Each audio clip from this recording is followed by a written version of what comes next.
From one dream to the next, your journey is a one of cosmic remembrance and ascension. Aloha, dreamers, shifters, multidimensional beings within this holographic matrix of light. This is Brendon, aka Skull Babylon, aka Skull the Wolf, inviting you and welcoming you to another very exciting, educational, inspirational, and entertaining episode / broadcast of Paradigm Shift Dream Class. Thank you guys so much again for joining us wherever you are, whenever you are. And of course, if you're tuned into this live, please feel free to share this broadcast as we get going. And as per usual, we are joined by some fellow awesome shifters from across the globe who are shifting the paradigms in all of our unique and exciting individual ways. So for all the shifters who are tuned into this, I'm just going to pull your guys' microphone up and let's make some noise and send some love out to all the people who are tuned into this, guys. So join me in making some noise. Happy full moon, by the way.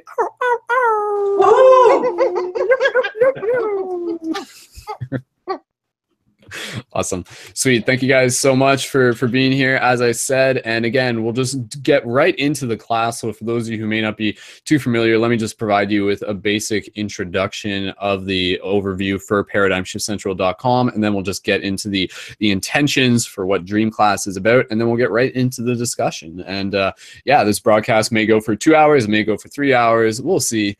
That's for the universe to know and for us to figure out. So we are the universe figuring it out itself as we go. That's the exciting part. So sweet, guys.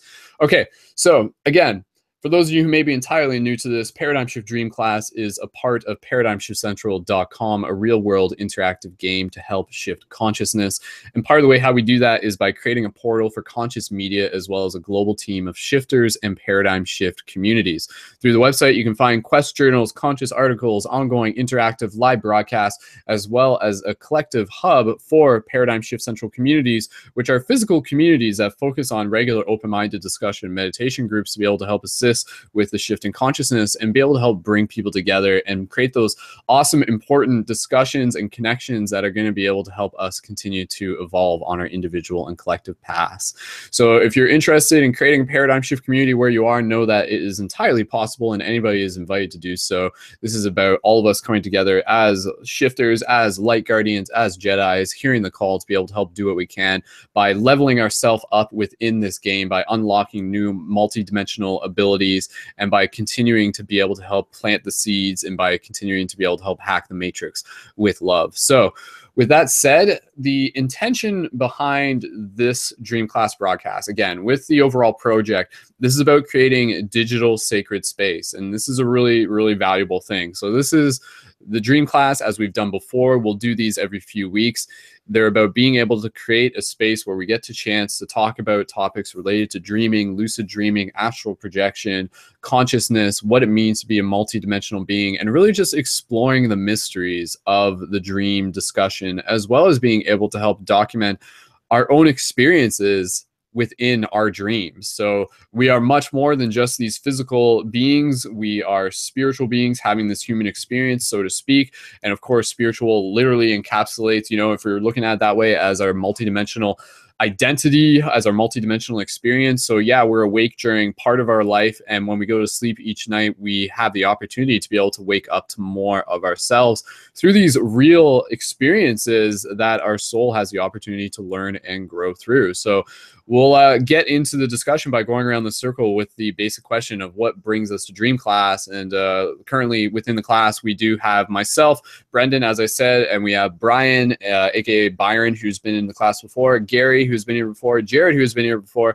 and we have two new players who have recently joined. That is Christina and Promethean Bob, aka Hunter. So shout out to you guys for being here. So again, guys, let's have fun with this. And part of the intention is to be able to create these discussions, to be able to help bring collective accountability towards working on our dream practices. This is something very important and something that ripples into everything that we do. As we continue to awaken within our dreams, we continue to awaken to more of our potential to be able to help co-create within this dream. So that's a big theme that I get into, is the idea of remembering that this physical dimension is equally as much a part of the dream space as as all of it is.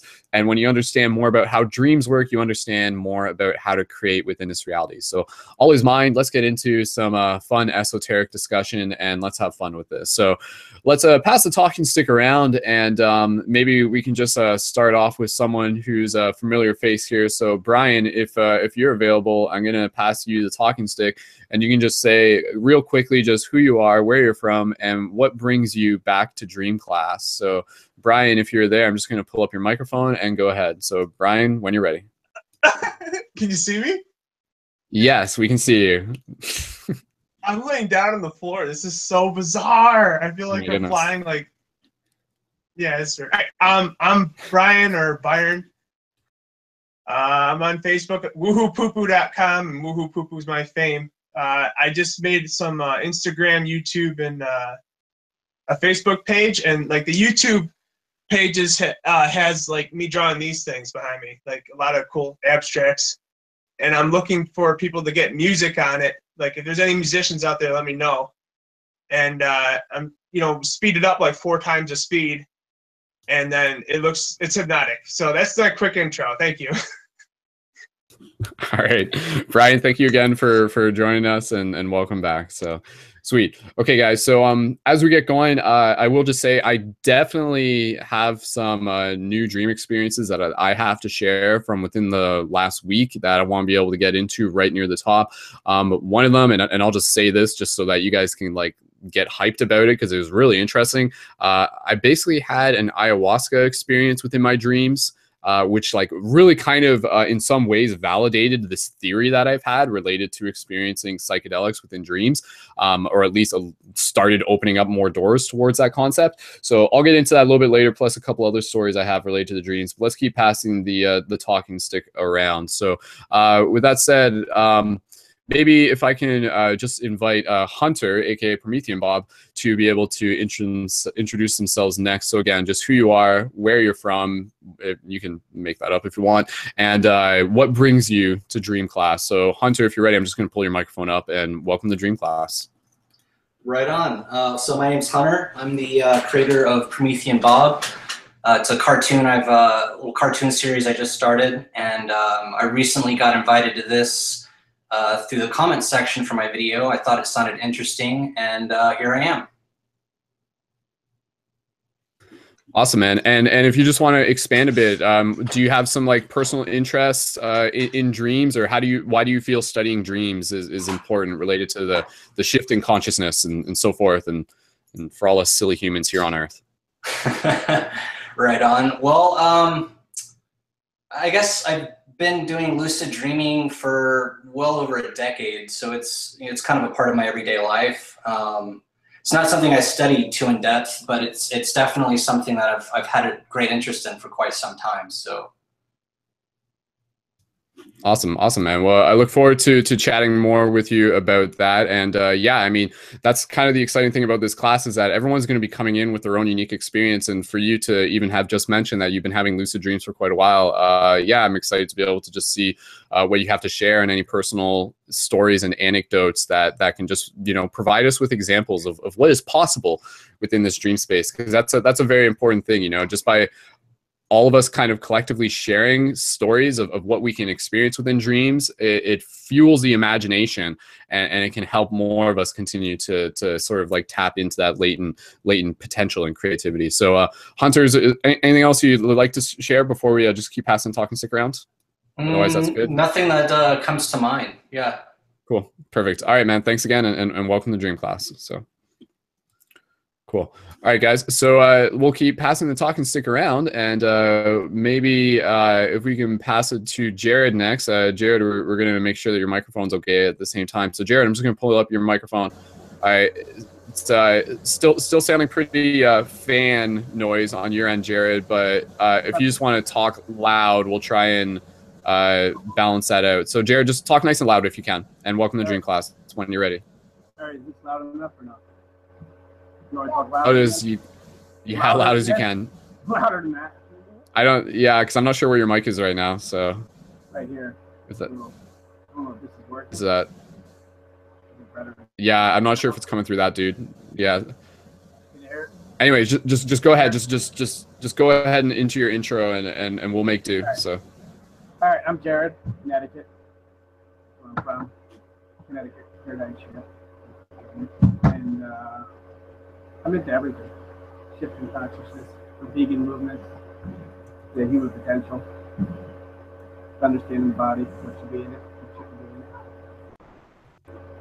longevity, you name it, herbs, all of it.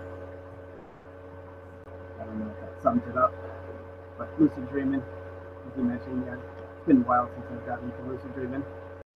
Astral travel is more of a favorite of mine. Anybody else astral travel here? Feel free to chime in. Love astral travel. What's tonight's topic? Is it dreams? Brendon, can you hear me? Yeah, I can hear you, dude. The microphone is making it a little bit difficult, though. I think the regular mic might be even better. Yeah. Let me try that.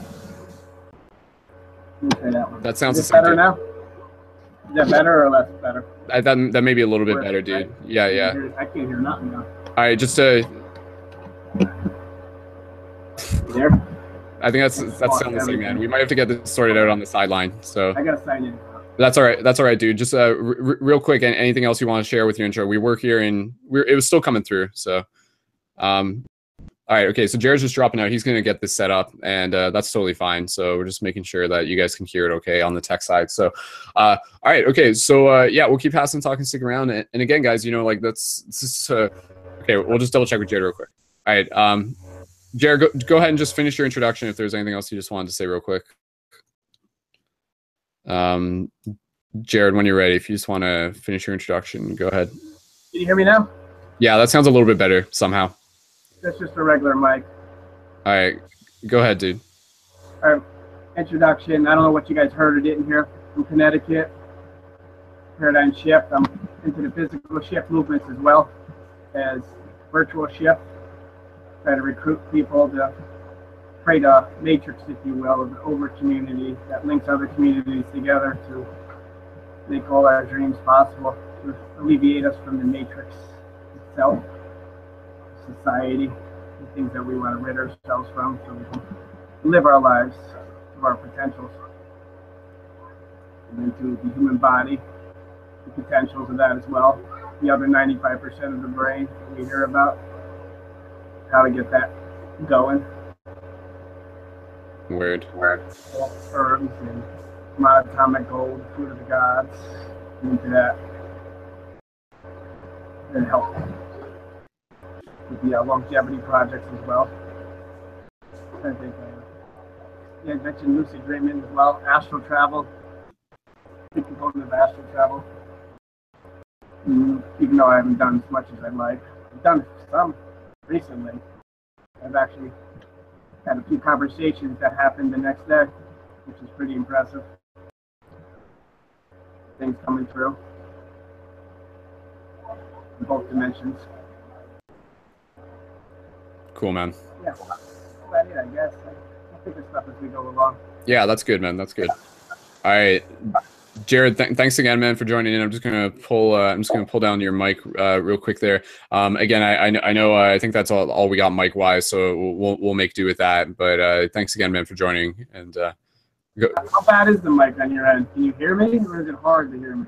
Yeah, it's hard to hear you over the background noise. So I don't know if you can lessen the background noise somehow. That may help. But we might have to, like I said, we might have to figure that out on the side. So, but yeah, we'll make do. All right, dude. And if there's anything you just want to say in the chat, you can just text it there, and I can relay it. That's another option. So, okay, cool. All right, thanks again, man. Good to see you. You too. All right.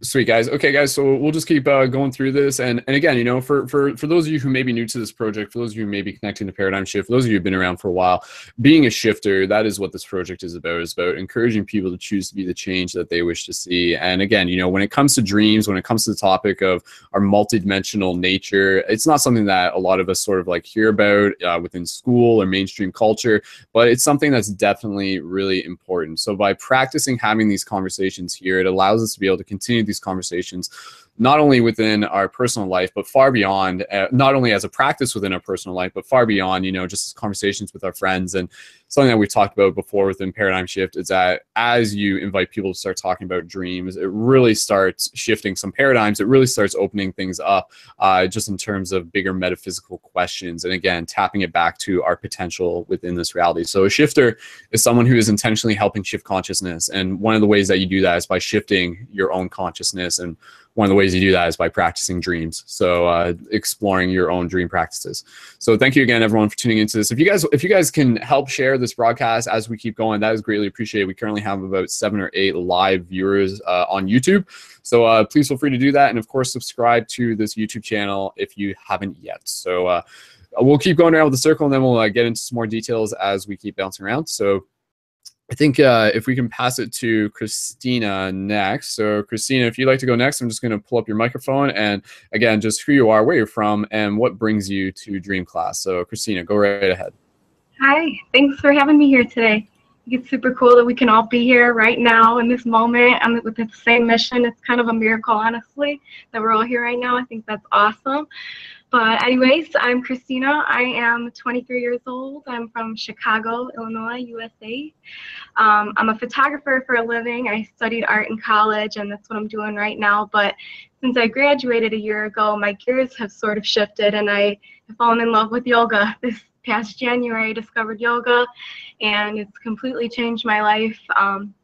So much that I'm actually taking up teacher training. It starts in about 2 weeks, so I'm going to be starting a new journey there. Kind of to back up a little bit, I had my first kind of real awakening experience back in like 2012 with a lot of other people on this planet. I later found out, and you know, during that time I was like experimenting with a lot of different chemicals and states of consciousness and realms, and while it kind of turned out to be a little bit of a destructive path after a while, I wouldn't trade it for anything, because it really opened up the doorway for me for my spiritual path and got me familiar with these realms and states of consciousness that we don't always have access to. So years went on, and I kind of started going down a little bit of a dark path, not taking care of my health, and just this past year, I think I'm coming out of the dark a little bit. This year has been super powerful for me in a lot of different ways. I found yoga, like I had mentioned, and that in combination with coming to a lot of food consciousness, it really honestly saved my life. And I would love to kind of go into depth about this, maybe in another future conversation about like health and wellness, because I think my story here is super powerful. But yeah, so yoga saved my life. It kind of, I don't know, that's where I'm at right now with that. I'm hoping that yoga, it feels like I'm being drawn to it, like it's my purpose and my passion, and I think I'm here to help people heal, and I'm super passionate about helping people come to realize that their bodies are designed to work, and that food is medicine. And I really want to expose the pharmaceutical industry for everything that it is, because food is medicine.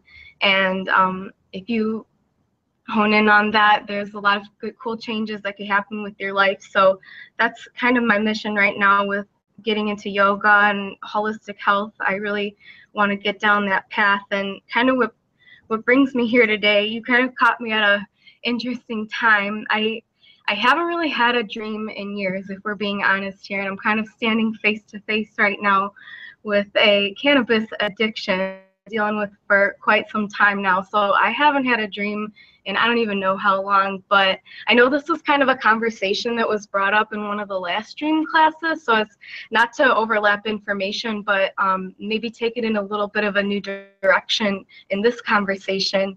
I think that I had this idea, like, when was the last time that I sat with my pure energy? Like, when was the last time I had one full day to just experience my pure energy? No nicotine, no caffeine, no alcohol, no pot, no nothing. Like, when was the last time you sat with yourself? And I think that this kind of like overarching, like, I don't know, I think there's something really powerful in the present moment, and being able to experience it with your pure energy of allowing, that kind of like, bear with me. I'm still trying to find the words kind of to disseminate all of this. It's hard sometimes to put it into verbal language, but I think that the place that we're in right now is somewhat of a dream. And when we can be in the present moment, in our pure states, it gets this like lucidity to it. You know what I'm saying, kind of? And I don't know. So I think this kind of like overarching theme of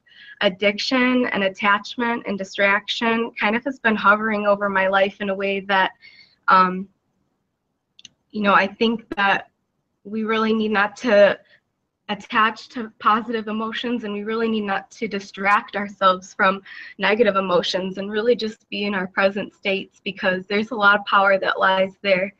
And let me tell you, I'm about 1 week clean from smoking pot, and it's been a heck of a week. It came into me that this is something that I really needed to do for myself to get closer to my higher being and to get closer to the dreamscape, and all these positive changes that I've made in my life just this past year with like my vegetarian lifestyle that I've started up, you know, yoga, just I'm expanding at like at a crazy rate this year. It's just crazy. And I think that this part of the puzzle right here is quitting weed and just feeling my pure presence is something that's going to help me accelerate even faster and hone in on that dreamscape even more. So stay tuned. I haven't had a dream recently, but I'm hoping to be familiar with that sleeping dreamscape in the near future. And kind of just to recap how this past week has been going without having used pot all week,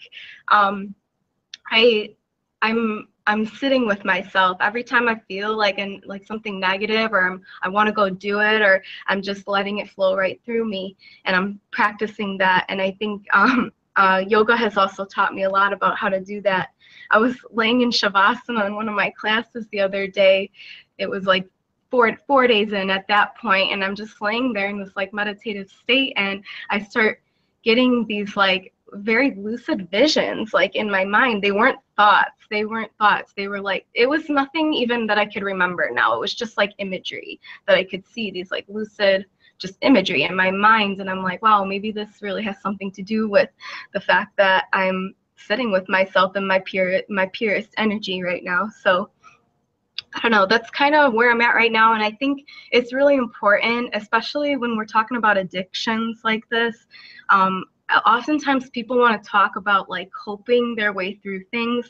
And while that might be the temporary avenue for some people to help them, I don't think it's necessarily the solution to the addiction problem. When we cope, we're distracting ourselves even further. We're not letting ourselves sit there and like allow ourselves to feel. So all this week while I've been having these urges, I'm just like sitting with myself, letting it flow through me. And that right there, like honestly, it requires so much emotional strength, and that's truly the way that you heal as a person, is you let yourself feel. And I know a lot of people are on these like SSRIs and like all these different medications that are just kind of like muting their senses and not allowing them to really fully engage in their senses. And I think that is such a huge part of meditation, and I think anything can really be a meditation when you think about it. And that's really what yoga has taught me this past year, is like you can meditate driving, or you're holding the steering wheel. What am I feeling? What am I seeing? What am I smelling? Like,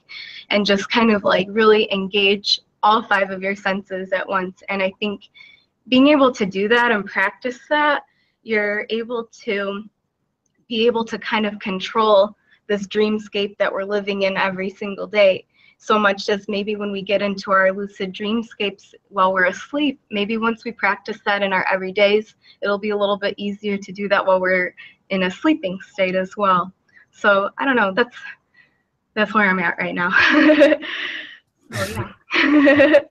That's awesome. Thank you, Christina, for joining. And yeah, absolutely. I think what you're mentioning there, even in relationship to working with cannabis, is something that echoes for a lot of the people who are going to be tuning into this. You know, for those of us who are naturally drawn into the realms of mystery and creativity and stuff like that, it's quite natural for us to be able to explore the many avenues in which we can experience and perceive this reality, such as through altered states of consciousness. And of course, that's kind of the idea idea is that, you know, the way that we are perceiving consciousness right now, the way that we are experiencing reality right now, you know, call it baseline, call it, you know, call it normal, quote unquote. But I mean, there's so many forms of non-ordinary reality, and those are there to be explored. And sometimes, again, you know, with cannabis, we'll definitely talk into that, because that was actually something that I was going to bring up within this broadcast as well. And again, we'll go through the introductions first, and I think that will be something that I'll talk about in a second. But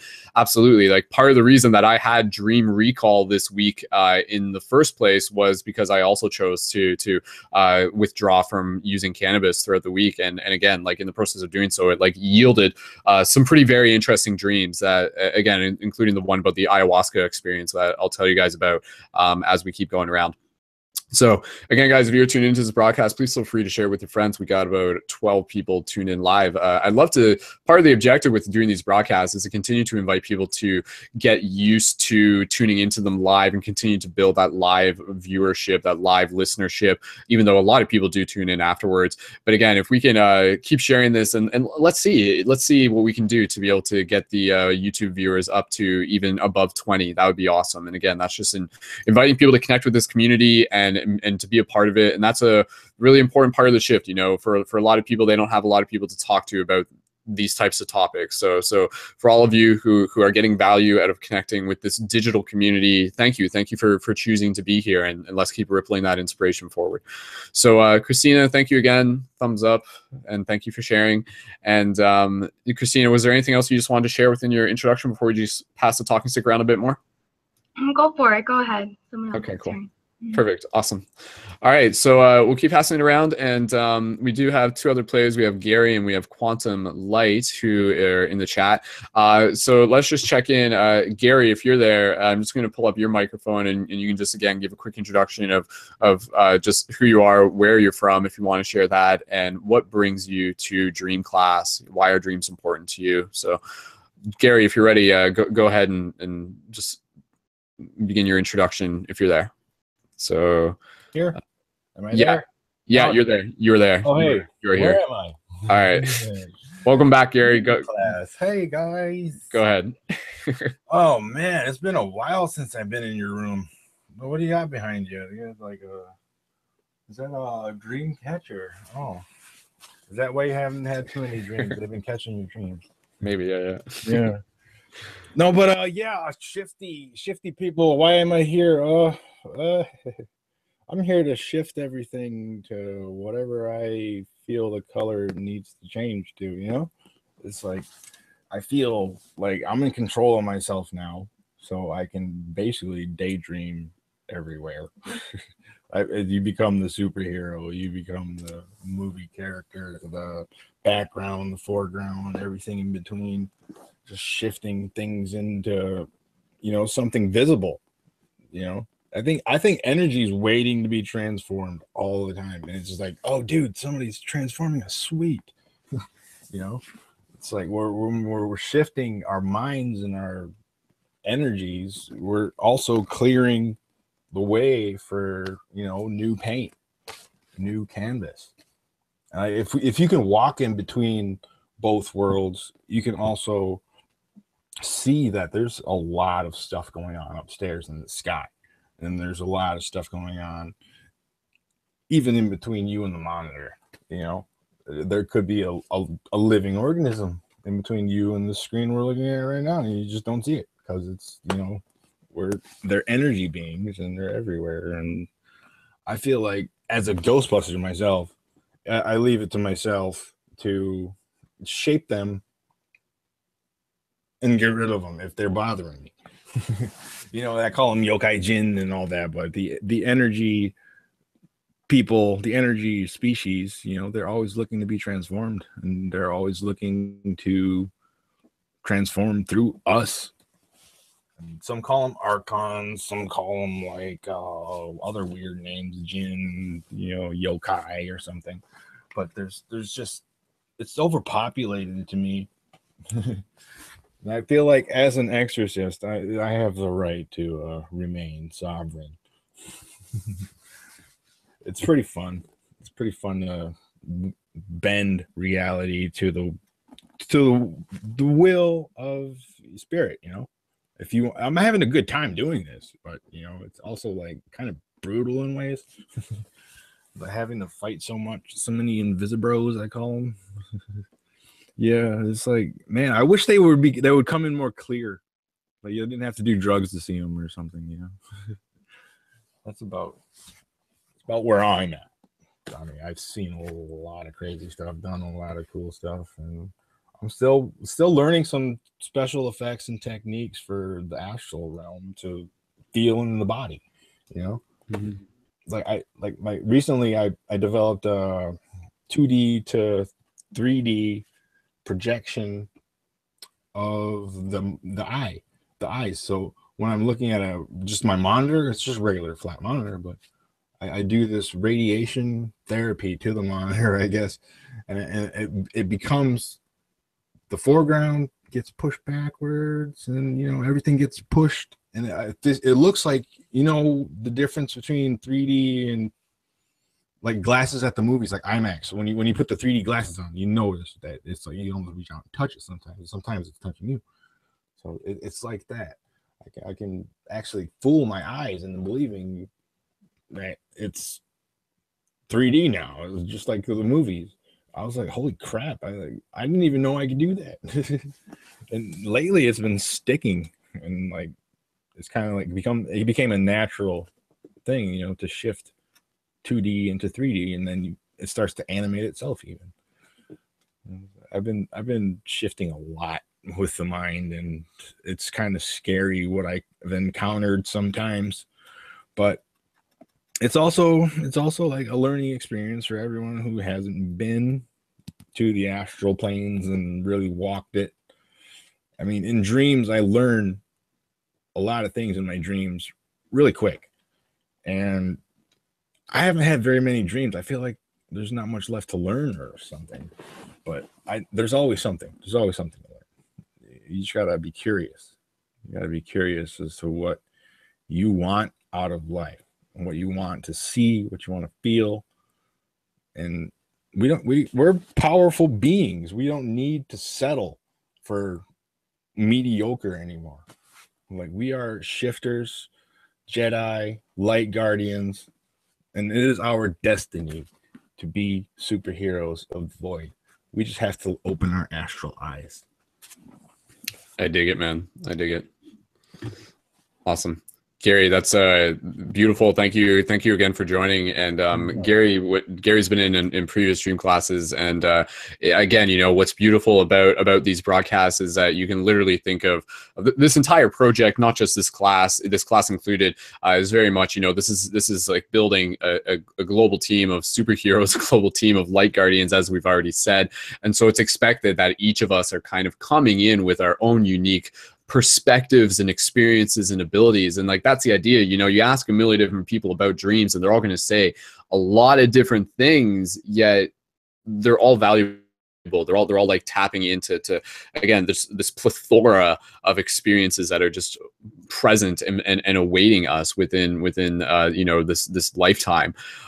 So again, you know, a lot of this, and this is stuff that Gary talks about within the dream, is like, for those who become lucid within their dreams, or just even understanding how that relates to this life, you begin to develop techniques for creating. Again, it's that idea of understanding within the dream space, literally anything you think of is created, be it consciously or subconsciously. So as you become conscious, as you become lucid within your dreams, you have the ability to do things far beyond just the basics and far beyond just the trivial. And you can literally, you know, create portals with your minds. You can like create vehicles, you can create techniques, you can create like things that are far beyond the regular, you know, ways in which we would normally think about navigating this reality. So Gary, I'm just going to pass back to you real quick. Is there anything else you just want to say within this? I mean, I know you've been talking about in the past, you've been talking about like creating like your own like astral armor and everything like that, because you know, I think a lot of people, again, you know, dreams are going to be different for different people, but depending on who you ask, some people will talk about how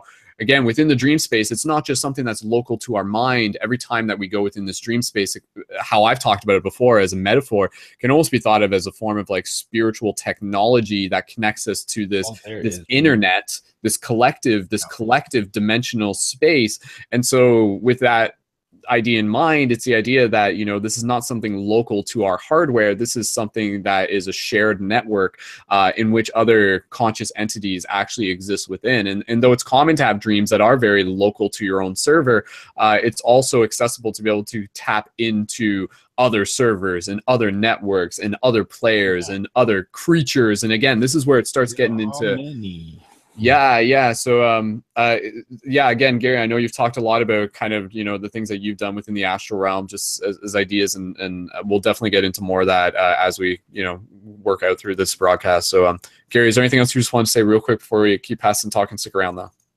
No, I would like to throw this out there that there's a lot of negativity going around this world that I seem to can't throw a kunai fast enough to kill. I mean, people are going nuts everywhere, and I don't understand why. And I wish there was help I could give from my astral gifts, giving technologies, but it's like we can't save them all. It's tough. But I would like to also end with not a bad note. That I would like to plug my website, Spiritual Cybernetics, yo. Facebook.com. Totally. Cybernetics. It's got many inspirational pictures. I'll send a link, and that's basically all I really wanted to put on there is pictures for inspiration, because the armor to me is you going beyond, above and beyond your inner self and carving yourself something that you can wear. I mean, I've had armors on that stuck for 2 months straight, and it was like I didn't even have to take it off because I was happy with it. But I ended up shifting it, and like, you know, mind bending too much that it eventually just wore off the threads. And I can build it again. I haven't, because it's like I like shifting. So it's like we can wear any suit we want at any time. Given the mood, given the moment, you can be anybody, anything. You know, you don't have to be just your skin or your flaws. You can be better than that. You don't have to feel anything that's not suitable for you. It's all changeable. That's what I love about shifting. And this is a very good community you have, and I love you guys because there's a lot I can learn and a lot I can teach. You know, there's many things I would like to do here with a lot of you types shifters. Totally, man.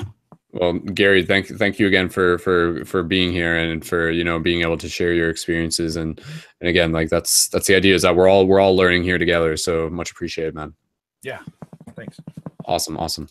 Sweet, guys. All right. Okay, guys. So we'll just keep going around the talking circle. We do have one other person to introduce, and then I'll just go over just some overview stuff in general and just some basic housekeeping, and then we'll get right into more of the conversation. And I'll tell you guys a little bit about the dream experience that I had with the ayahuasca dream, which was interesting. So again, there's a lot to talk about here, and being a real world game to help shift consciousness, this game again exists beyond the physical. And in the same way, we are encouraging, inviting you guys to create yourself into your character. This is something we've talked about in other broadcasts.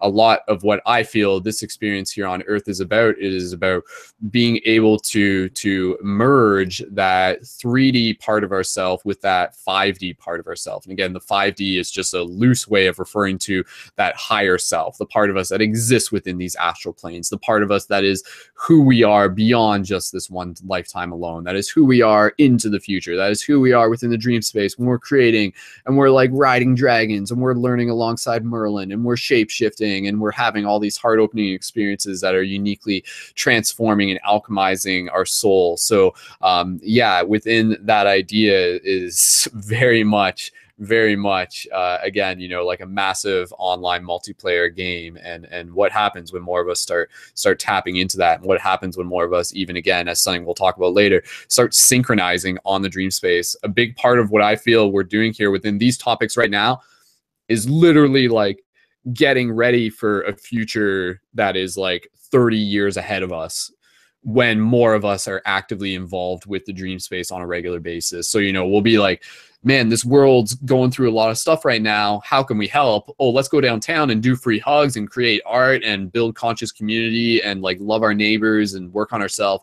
That's part of it. And then the other part of it is like, hey, let's go into the dream space and go into the astral planes and like encode intention into the grid and do energy work and do light work and do, you know, gray Jedi work on the astral planes. Because again, you know, part of the idea is that anything that's happening here in the physical kind of comes in through the spiritual realms first. So what happens when more and more of us as shamans, in a sense, as skywalkers in a true essence of the word, are able to do this, are able to show up as cosmic citizens and show up in service, not just within this physical dimension, but within the astral planes as well. So very, very exciting idea. And that is the evolution of consciousness. You know, we are literally waking up to our multidimensional potential. And again, we're opening up and we're expanding what it means to be human. And what it means to be human is, yeah, you're awake in the physical. And then when you go to sleep, you're a badass multidimensional being who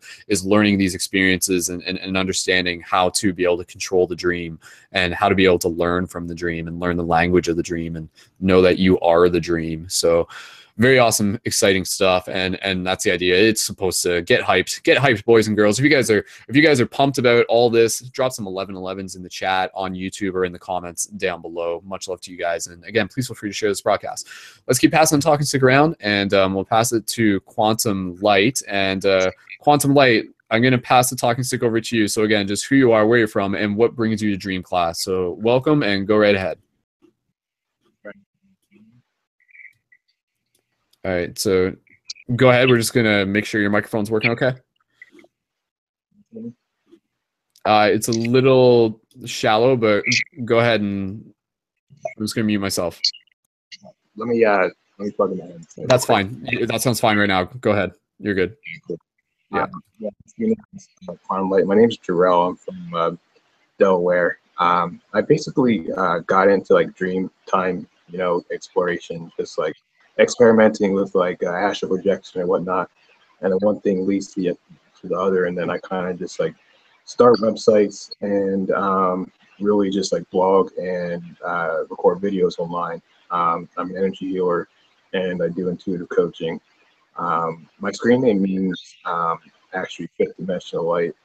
There's so much I wanted to kind of talk about. You guys covered so much stuff, I can't really like choose like what I want to talk about first. But I guess it's like 5D, like the 5D shift that's going on. It's like all beings are like energy beings, and like primarily like in a like primordial essence, like you exist as pure energy, like in an infinite void of space. So it's like you there, like preeminently, like you like exist like as the dream itself. It's like day to day, you get your stuff done, but like you're really present, like you're really present. And you really realize that you're walking around in like a biological like suit of flesh, and it's like a point of awareness. It gets really lucid from there. Like as long as you're present and you can like control your mind, like you can be in a dream and come out of a dream and realize that you're still dreaming, but you're just in a physical body. I mean, it's kind of crazy. I don't want to go way too deep on you guys, but it's like, I don't know, I'm just feel passionate about this stuff. And yeah, so I guess that's it. Awesome, Jerrel. Thank you again for joining in, and happy to have you synced up. And yeah, we'll definitely no limits to the topics related to dreams. That's the beauty of it. So sweet, man. All right, thanks again. Hey, Okay, so again, thank you everyone for being a part of this broadcast. We do the Dream Class broadcasts on a semi-regular basis. It's usually at least every other couple weeks or every 3 weeks. And again, part of the idea is that you get inspired by these broadcasts, and we invite you and encourage you to work on the dreams within your own path, within a way that is going to work for you. And also using the fact that this Dream Class exists as a bit of an additional motivation to be able to develop your recall, for example, to be able to work on your lucidity, to work on your astral projection, not just for yourself, but also to be able to provide it as personal documentation for what we are experiencing as a collective. Again, to be able to experience something, record it, and then bring it back as a story that you can share here within the broadcast, which I think is a very, very beautiful thing. So there's a few dreams that that we'll be able to share within this broadcast. There's even one from a friend of mine who I want to be able to share, which is a super interesting dream about like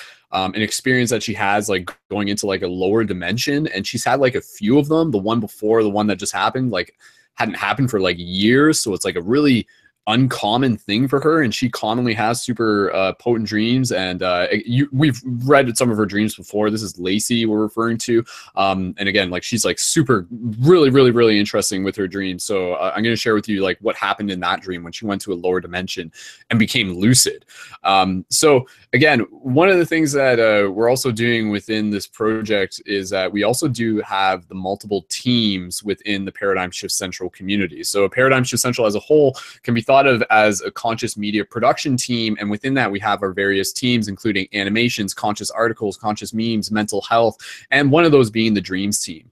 Recently within the dreams team, we created a forum thread within the forum, and it's basically a place where we're inviting and encouraging people to share their dreams in short form notes.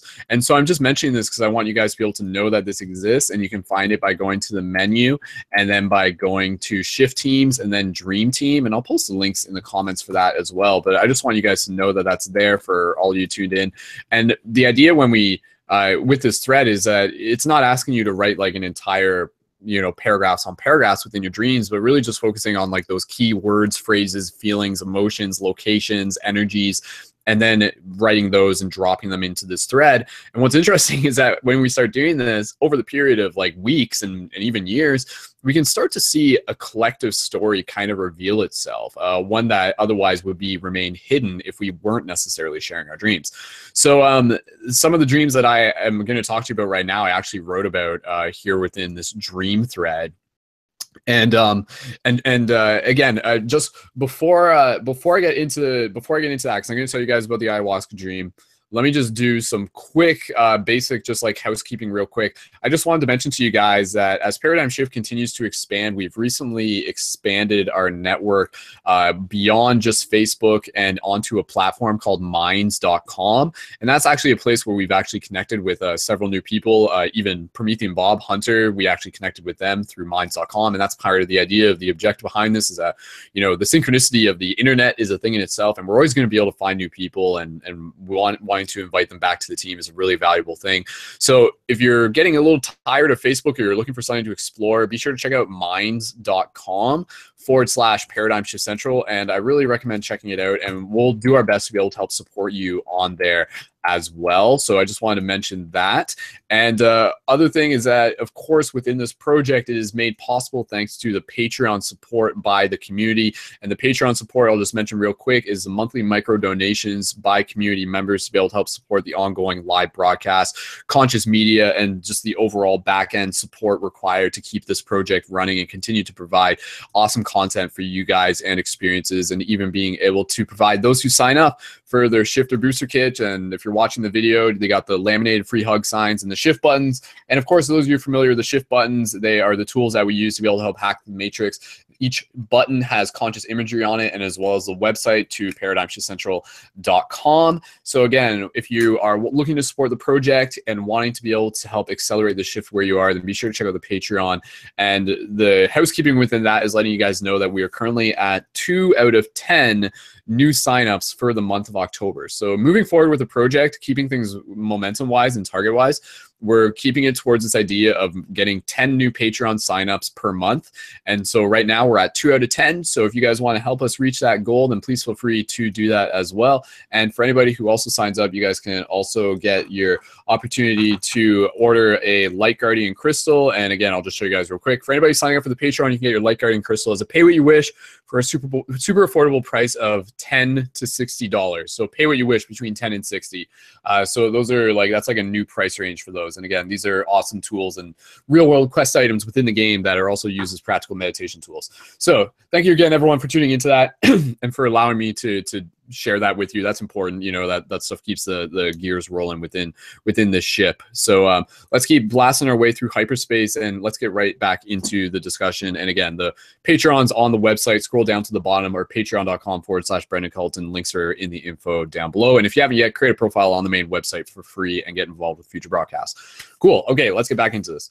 So with the topic that I was just mentioning of my recent dream that I had, I'm just going to share with you guys a bit about my own experience, and then let this be a topic that will branch off into other topics. And then from here, it's really just, again, this is all just practice, guys. This is all just practice as communication. So as we move forward from here, if you guys have something to say, either just kind of like put your hand up if you're on camera, or just comment in the chat, and we'll do our best to kind of mitigate the discussion and moderate it that way. And again, feel free to jump in when you have something to say. So last weekend, I went to the Psychic Expo, and I feel that this is kind of like where a bit of leading up to the ayahuasca thing begins. And long story short, at the Psychic Expo, I went and I got some energy healing done by a guy named David, who has known me since before I even started Paradigm Shift, or just when I was starting, which was about like 8 or 9 years ago, almost a decade at this point. And he's a really awesome healer, very kind British man, and he does a lot of hands-on healing stuff and uses tuning forks, where he'll like vibrate tuning forks and put them on different points in your body, so it like kind of like vibrates and stuff like that. It's really cool. So I got the energy work done from him. After that, like, that was a really meaningful experience, and you know, you're just kind of like feeling the lightness from that. And then moving forward, I went forward with the intention of choosing not to smoke cannabis for the week. And again, without having to get much into personal details and stuff like that, cannabis is something that I'll use now and then. And from my own experience, absolutely, when I do use it, it does affect my dream recall. That's still something, like, maybe there's some sort of hack where you can like still smoke cannabis and still have awesome dream recall. I'm sure that's the case for some people, but for me, not currently the case. Again, maybe there's a way I can change that, but I definitely know that when I don't smoke cannabis within a 24-hour period, my dreams are definitely, they feel longer. Like, that is one of the noticeable things, is that like I'll be dreaming, and opposed to it just be like me waking up and kind of having a vague recall, it'll be like me waking up and it felt like I was somewhere for, you know, hours and hours and hours, which again is like a very real thing within the dream space, because time is a different thing within the dream space. And that's why it kind of works that way, because within the 5th dimension, you're kind of outside the normal limits of time. So again, that's why like a 5-hour dream could feel like 20 hours, so to speak. It's all relative, right? So within this dream, I had an experience that was basically an ayahuasca experience. And how do I know that it was an ayahuasca experience? Is because that was actually the narrative within the story. Now, within the story, and this is something I'm going to talk about the power of story within dreams and within this reality is so key. So this is what happened within the dream real quick. It was like some sort of ceremony. There was a bunch of other people in a room, and I was like sitting down, and we were kind of sitting in a circle or a square, and the ayahuasca was provided, and there was like a person who was introducing it, and they were talking about it, and then they provided it not necessarily as a tea. And again, I presume everyone who listening to this has some familiarity with ayahuasca. You know, it's a brew native to the Amazons, and it is drinking as a tea. It comes from like the barks of the tree that has the native DMT within it, and then it's extracted, and then the DMT is slowly released through the body, which again is activating the DMT that is already part of our body, that is already a part of us, and it basically opens up the third eye, and you have this 5-hour long psychedelic experience within the mind space and visually by looking out on the world as well. So within this dream, the DMT wasn't provided in a drink. in a tea, but rather it was provided in some form of bread. It was almost as if it was like pieces of like a pita bread that were like broken off and given to us. And then there was like another form of it that was almost like kind of like a ball of like kind of like bubbly bread kind of thing. And this was kind of interesting because this like afterwards reminded me of the concept of like soma, which is like something that was used as like a psychedelic as well, where you would get like sort of like I'm not an expert on this, but I know it had something to do with the bread and something to do with the yeast and something to do with like that process. Back in the day, people would use it and it would be like a psychedelic in itself. So again, just eating, the thing that happened here is that someone introduced that this was ayahuasca. I ate the substance, and then time continued to pass on within the dream. And then what actually ended up happening is that visuals began to activate within my dream space. And so this was the really cool thing, is that I feel that it is through the power of the narrative that actually led this to happen. Because I've had this theory, and this is kind of what I was saying, that this dream kind of like validated in a way a certain theory that I've had. In other dreams, I have had dreams before where I've like experienced like DMT and like LSD and mushrooms in my dreams, but for some reason like it never like fully got into the experience. Like something would change in the dream or something like that. But within this case, I was able to sit there, and it was and basically when I looked up at the ceiling, this is like the kicker part that was really cool, that kind of like validated for me that I was like, okay, something's happening here. I basically saw, this is the best way I can describe it, a tapestry of golden snakes. So, which again, you know, is very ayahuasca-like. Now, maybe that's just because I've seen videos about what ayahuasca looks like. But at the same time, like having had my own experiences with DMT and stuff like that, I know that these experiences are already there, and they're not just something that you need to see in order to incorporate into your imagination, because these are experiences that are actually dormant and a part of our human experiences that all of us have experienced beyond just this lifetime. You know, if you're a soul, if you've lived and died, you've had a DMT experience, you know. And again, every night when we dream, that is our brain naturally producing DMT, and DMT in a very simple way, you know, is kind of like this lubricant for a spiritual portal. That is kind of one way I somewhat describe it. You know, DMT like isn't the portal. The third eye is the portal, the body is the portal, and then like DMT kind of like lubricates the portal. It like activates the Stargate. It allows these higher dimensional visions to become accessible. It pulls back the veil. So again, that's why with ayahuasca, you start like seeing reality as it is, and kind of even what Gary was talking about, you know, this reality, there's no such thing as empty space. We're in an ocean of energy. Psychedelics are helping, they're tools, again, they're medicines to help us see this. So within my dream, I started having these visuals. And then this was the interesting part. Like I'm not embarrassed to say this, but it's just kind of funny. I kind of began to like somewhat wake up.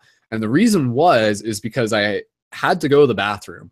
And it was kind of like just like unfortunate, because I was just like, oh man, like I knew I was half in the dream and I was like half like needing to go to the bathroom. And I'm just like, maybe I'll just ignore it. Maybe I'll just like, maybe it'll just, you know, like I just gotta stay in this. And then eventually it just kind of got to the point where it's just like, all right, I just gotta go to the bathroom, right?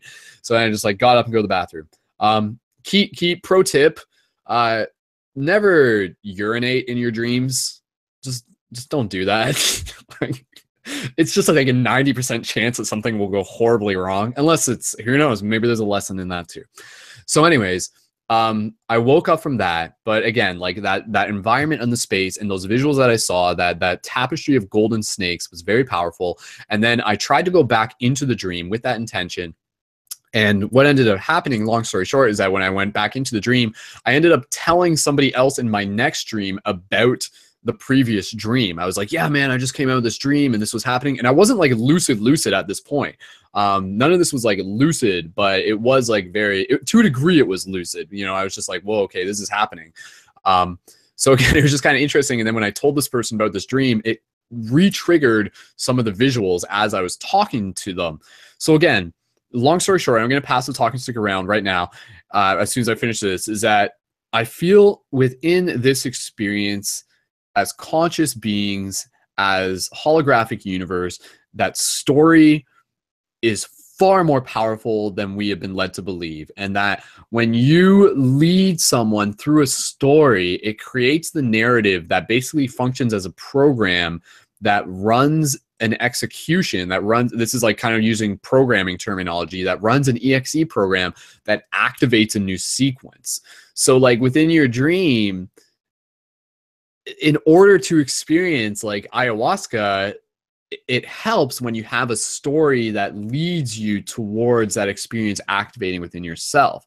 And that's kind of the idea, is that like this ayahuasca experience, like it's something that's already within us. So again, you know, like, and this is kind of parallel. It's just, if you were to totally convince someone, if you were to give them a glass of water and tell them there's LSD in it, and they 100% believed you, could that actually activate a real LSD experience?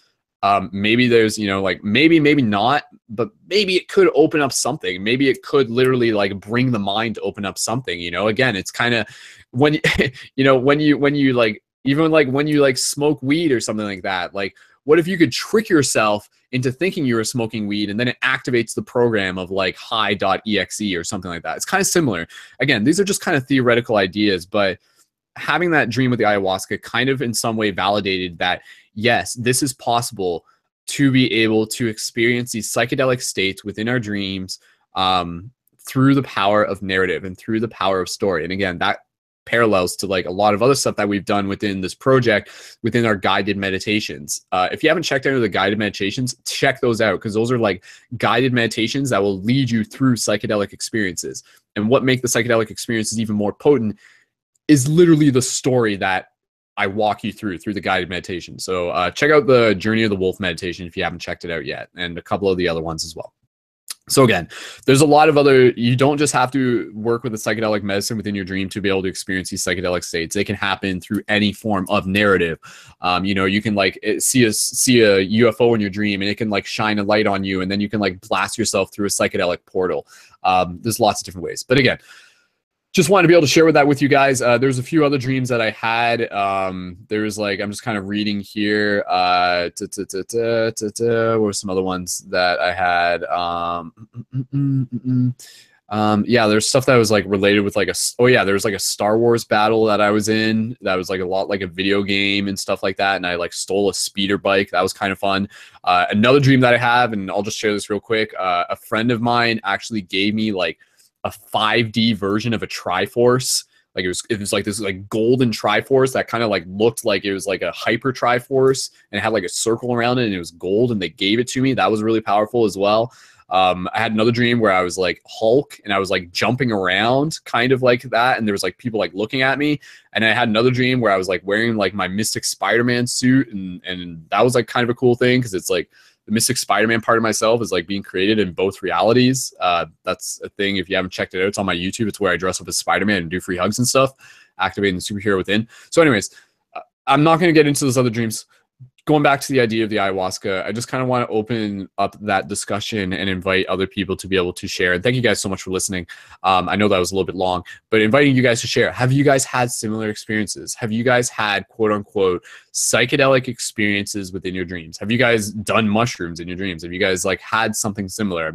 I'm asking because I'm curious. I'm asking because I want to be able to document this as a collective to get a better idea of what is actually possible within the dream space. And again, part of the reason that made this possible for me was the idea that I wasn't smoking cannabis. Not smoking cannabis allowed these dreams to be available. And I think when you like make that choice, the universe recognizes, and it's like, oh, like you made a harder choice for yourself.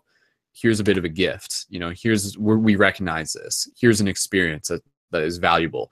Who would like to share anything related to that? Again, I just kind of got you guys on mute, so I'm just going to kind of pull up. Does anybody want to share?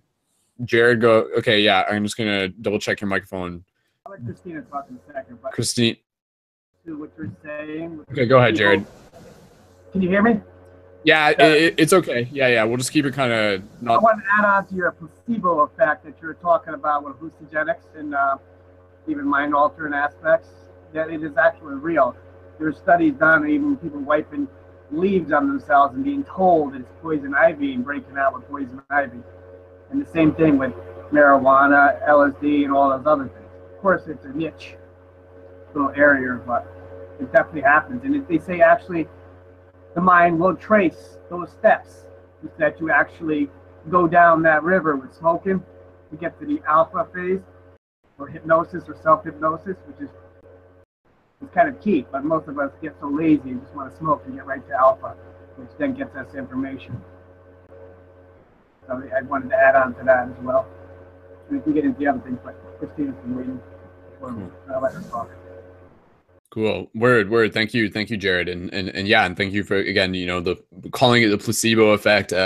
I think is, again, another way of talking about the idea that the mind is more powerful than we realize. So the mind is creating this dream right now. So what are you creating? So, and where can you get without a substance, right? Where can you get just with your breath and your imagination and directing your consciousness in that way? So, okay, I'll pass it to Christina. Sorry, Jared, did you just want to say one more thing? One more thing, yeah, because I'm all about the mind without the drugs.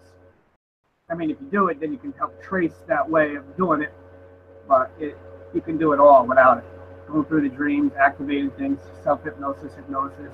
Cryon has a lot of good information. I've been ripping through his videos lately. I'm going into a lot of things I suggest intuitively, checking out some of his work. Fascinating. That man already knows and letting everyone know about. So I'll let you pass it over. Word.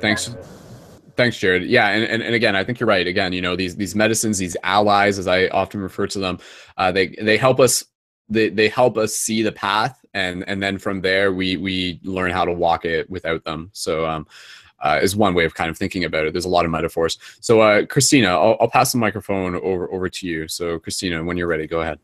Yeah, like something just went off in my head when you started talking about storytelling.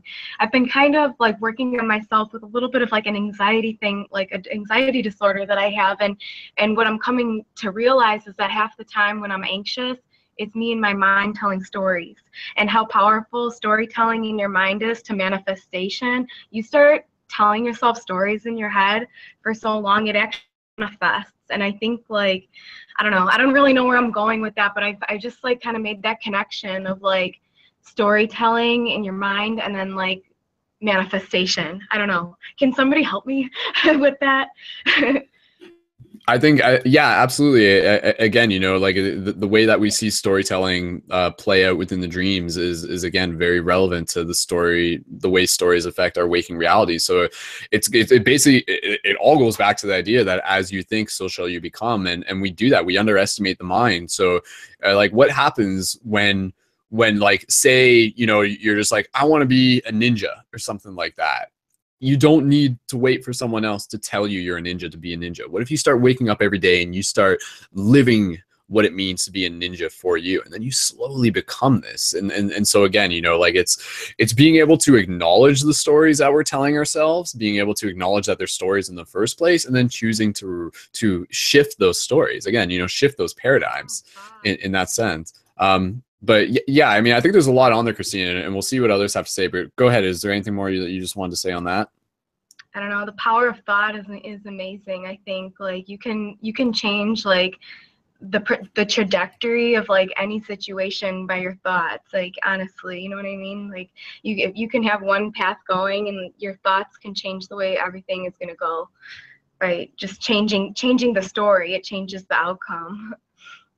Totally. Yeah, absolutely. And again, you know, like that's why, like, what we're doing here, we're creating like a meta story. We're creating an overarching story. And, you know, again, part of that story very simply is this like resurgence of the modern day light guardians and Jedis, and having a badass team and allowing that inspiration to be part of the collective. So that, you know, it's why we came here as Soul, to be able to help each other. So yeah, definitely. Jared, you wanted to say something, and then we'll pass it. 1 second, let me just go ahead. There's no, you were saying you're anxious. Anxious means your mind's in the future. When you're depressed, your mind's in the past. How about when it's present moment to enjoy the gift? Can you hear me? Yeah. Go ahead, Christina. Thanks, Jared. One more time, Jared. Jared, yeah, or I can relay it, Jared. All right, I'll get closer to the microphone. Go ahead. But when your mind is in the future, you're going to be anxious.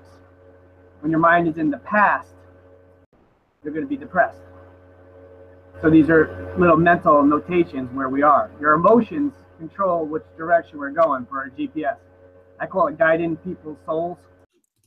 GPS, because we got our own. So when our emotions tell us, you know, that don't feel right. that means turn the fuck around. And when you got that smile on your face, you're in the right direction. So you just chase your smiles. So this helps lead our way through our own paradigms to shift in the direction that we want. So when you visualize, whatever you visualize will come about. And then you'll get little things coming into your life as you manifest it, if you will, to test that's really what you wanted. Or did someone else put that notion in your head, and then you visualize it, and then you attracted it, but it's not really to your core desires, to your core being, what you are and what you want. Because a lot of times our tribes help us manifest things that we really don't want. So it's sorting through these things with our mental games. Visualize is key. There's no sub-narration at all that literally says, hey, I want that, I don't want that. What you visualize is a message to our angels or guides, aliens, whatever the hell you want to call them. Cryon gets into the other side of the veil pretty well. And it's pretty fascinating to know that they're working on our behalf. We've got to kind of get ourselves out of the way. So if you're really feeling anxious, your mind is going 240 that way, which I know the feeling, trust me. But you got to be in the present moment. Enjoy the gift. Each day, unwrap it and see what it brings. Look for the silver lining and everything. If things go all twisted and wrong, just bring out the penguins from Madagascar. Smile and wave. Smile and wave, boys. That shit works for me all the time. All right. Cool. Thanks, Jared. Christina, we'll pass it back to you. Yeah, that's totally awesome. I've thought about that over my self-reflection, that whenever you are anxious, you're not present. You're either thinking about something that's already happened, or thinking about something that has yet to happen and telling yourself stories about it. So I like that how you said about depressed means you're in the past, and anxious means you're too far ahead. And that's just it's a lack of presence, really. And it's about really being present and allowing your emotions to flow right through you without judgment. Jared, 1 second. I'm just going to pull up your microphone real quick. Go ahead. People like ourselves, it's good to talk it out, because it's going to be in your head, so you got to get it out. We call it venting, whatever you want, but you'll attract people like us to help facilitate these things out versus in, and then you can randomly pick and choose which ones you want, or try to make sense of things. Mm-hmm. I find that key too. Don't just let it go and be in the present if that's where you are. You got to dig deep into your core being and who you are, and predate these things. They're happening for a reason. Mm-hmm. That's part of you and why you're here. And maybe it is to work together to make things happen, and then go back and forth. Mm-hmm. Word. Totally. Yeah, and again, that's part of the value of community, when we can, reflect these ideas back and have these discussions, just to be able to process. There's a lot for us to process. Okay, I want to be able to just keep passing the talking stick around. Christina, is there anything else you just want to say here? And then we'll just I want to check in with a couple other people, and we'll get back to Jared and everyone else in a second. Christina, is there anything else you want to say at the moment, dream-wise and so forth? Go ahead, Christina. You could pass it on to somebody else. I'm actually going to have to head out in a few minutes. Okay. Thank you so much for having me today. You guys are really awesome, and I'm super grateful to all of your presence. Awesome. Well, thank you again for joining, and if you want to say another farewell before you head out, just let us know. But otherwise, it was honor having you here. So sure, thank you so much. Awesome, sweet. All right. Okay, I did just want to check in, because I was kind of reading the comments in the chat. Not to put them on the spot, but I just wanted to generally ask them a question. Hunter, I'm just kind of curious if there's anything that you feel that you wanted to share, going back to the idea of having psychedelic experiences within dreams, or again, just kind of sharing a little bit about what some of what is possible within the dreams. And a little bit later on the show, guys, we'll get more into some practical tips as well. That's always something that we want to have in this broadcast, and there may be some stuff from one of the books that I'll read for you guys a little bit.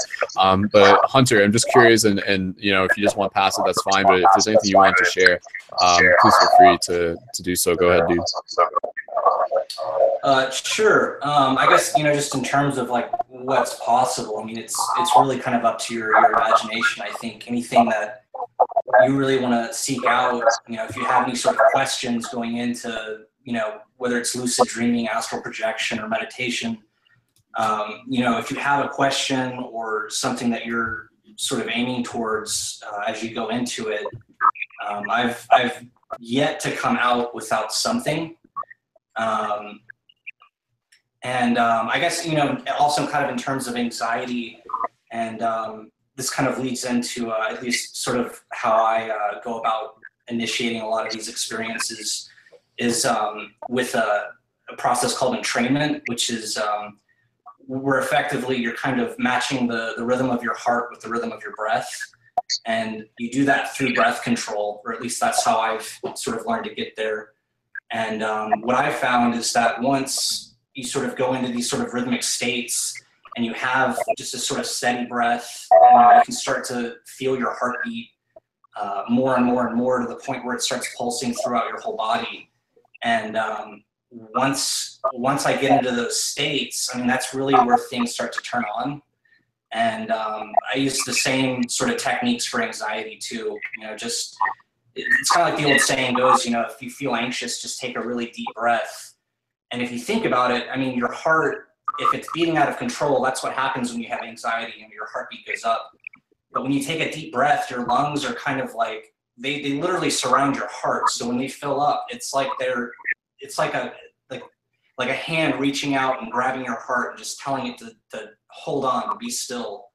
And like, I guess that's my access point for dealing with anxiety. And it's also my, I guess the first initial step to sort of getting into these states of consciousness.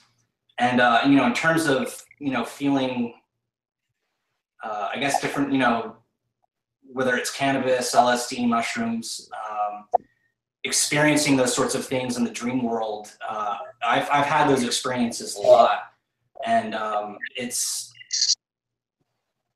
I don't really have like a concrete method of achieving that. It's always just been something that's kind of, it either happens or it doesn't. But yeah, not really sure to go from there. But yeah.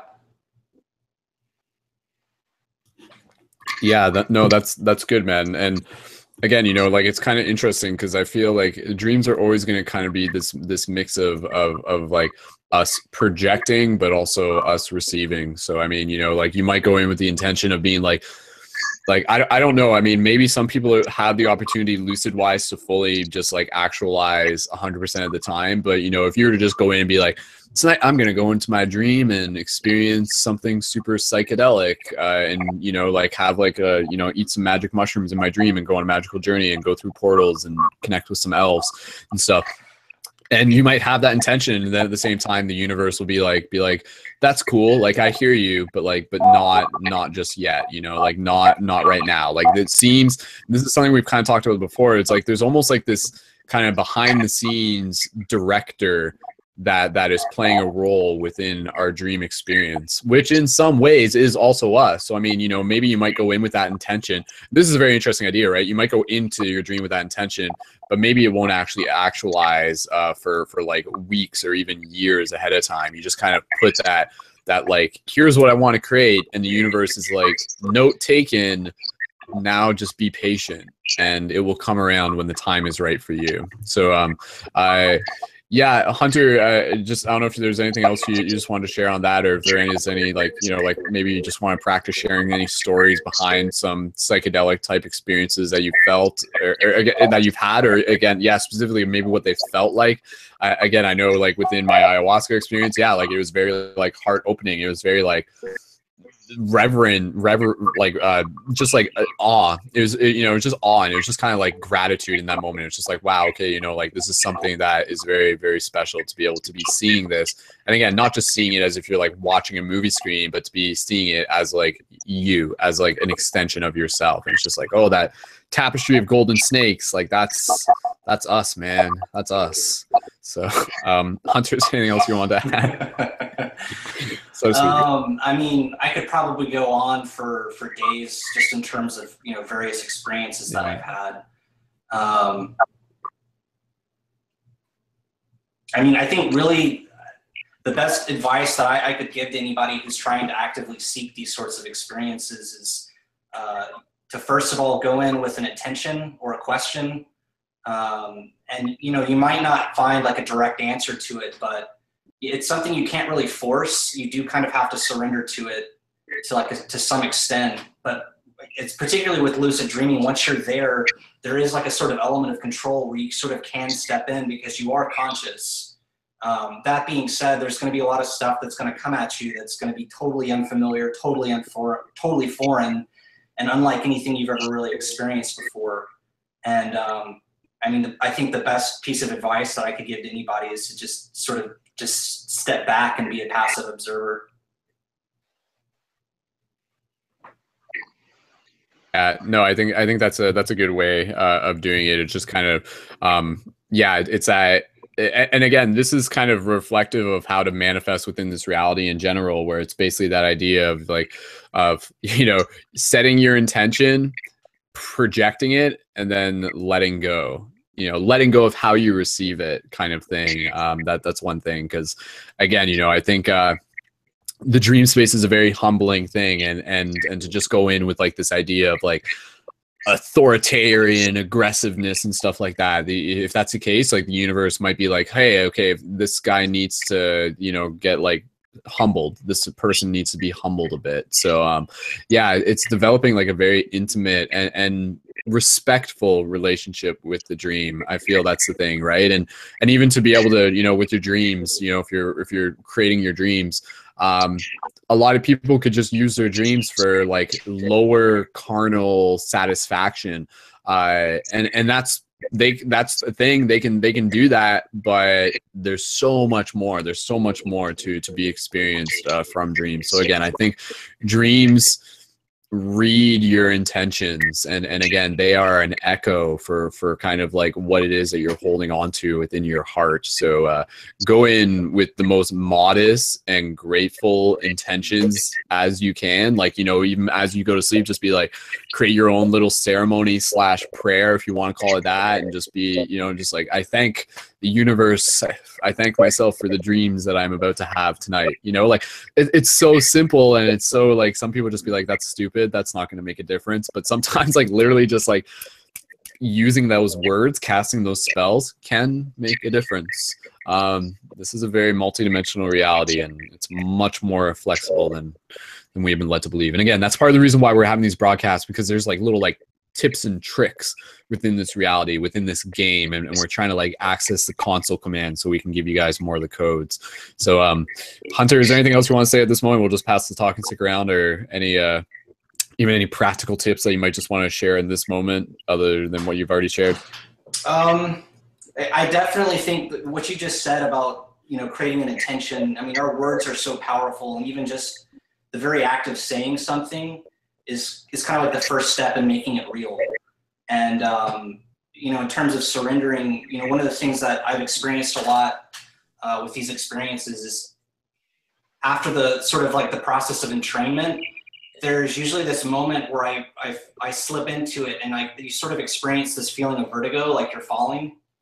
And I don't know if you've ever had these experiences in your dreams, but the natural tendency that I have is to sort of like wake up, like gasping for air and like grabbing on, making sure I'm not falling.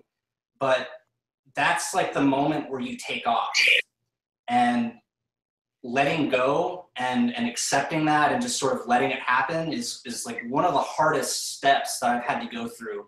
But that's, for me, that's really where this sort of stuff really takes off. Totally. Yeah. And again, you know, like that's another branch into the topic of just kind of like being able to be conscious of those sensations that we experience as humans when we start to realize that, you know, we are more than a physical body. Cause like, yeah, that like shifting gravity as you're falling asleep, that can really psych people out. That's like, from a scientific quote unquote perspective, that's like your like soul or spirit kind of like shifting beyond your physical dimension. If that's one way you want to think about it. But yeah, it's definitely sort of there as it's like the natural sensation of like the transition process between physical and, you know, consciousness existing outside the body. But yeah, just knowing that that's like a thing. Christina, did you want to say anything before you head out? Even just any gratitude or just messages for the team, and we'll see you again in the future.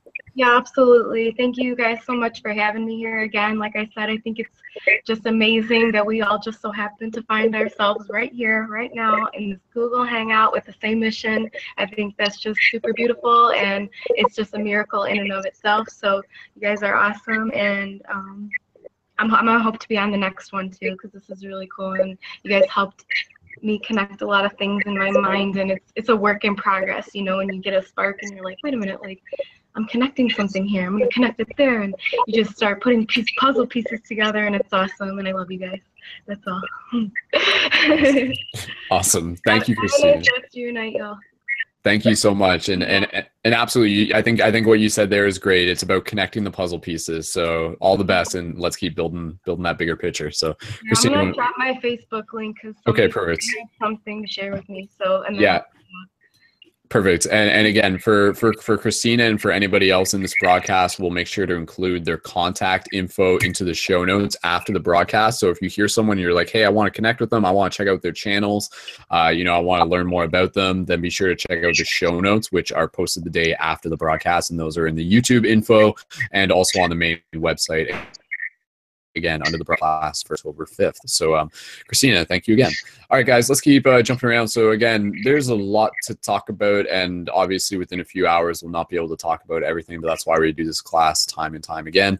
We'll get more into the idea of like shared dream experiences, but I want to be able to hear a little bit more about what you guys want to talk about within dream class. So we can go back to the idea of like, you know, kind of having I use the term psychedelic, not just in the terms of like entheogens, but psychedelic is kind of a term that is basically like seeing the godness around you kind of thing, you know, like psyche and delos, you know, like mind, self, and godness type thing is kind of one way how you can break down like psychedelic, so to speak. But yeah, so again, you know, you can psychedelic experience. You can have like a psychedelic experience in your dream. Could be like seeing a freaking UFO or seeing a portal, or just like really have those kind of like unusual things where it's just like, oh my god, this is like so incredibly like awe-inspiring and everything like that. I love being able to hear about those. So this is kind of an open-ended invitation if anybody has stories to share about that. I just want to be able to check in. I think Jerrel, I know you've kind of been jumping in and out, but I just feel that you would have something to share on this, and I know there's a couple other people, and I know we do actually have Derk and Austen who've also joined, and we'll get the mic over to you guys as well. And guys, just let me know in the comments if you specifically have something you want to share, and I'll be able to pass the talking stick over to you. So Jerrel, I'm just going to pull up your microphone for what you've heard of the conversation. If there's anything you want to add, please feel free to do so. So go ahead when you're ready, man. I'm just going to try and pull up your microphone. If you're Jerrel, are you there? Quantum Light. Let's give it a second. Yeah. Cool. Go. All right. Yeah. Go ahead. I have a couple things. Yes. Thanks for having me again. Yeah, man, like, it's really just kind of like understanding that, like, when you're in a dream space, like, you're kind of just like a vibration, just like a vibrational, like, tone of energy of, like, your personality. And, like, when you can kind of just, like, breathe, like, you breathe normally, like, if you do meditation and you kind of just, like, breathe from the heart and you kind of have gotten that down, you can just like explore dream states, like you're just like walking around a store, just like in observer mode, and you realize that like there's like specific items, and there's like, you know, a shiny lacquer on like shelves, and like the lights have a specific like photonic resonance to it. And if you go deeper, like you talk to the people and you realize the people, like they're either like actual people, or they're like kind of just like an overlay of like a subconscious program or something. But it's like really a lot of it has to do with like your awareness of where you're at like day to day. So I think you're talking about ayahuasca and like cannabis, like experimentation, and that differs from like person to person, like just from what I've seen. I used to experiment with cannabis, and when I would do that, my vision would turn on holographically, like when like I'm still awake, and I start to be able to see beings just like chilling, like in my walls, just like faces of like random like fourth dimensional beings, and I could basically like commune with them like telepathically. And I don't know, it's like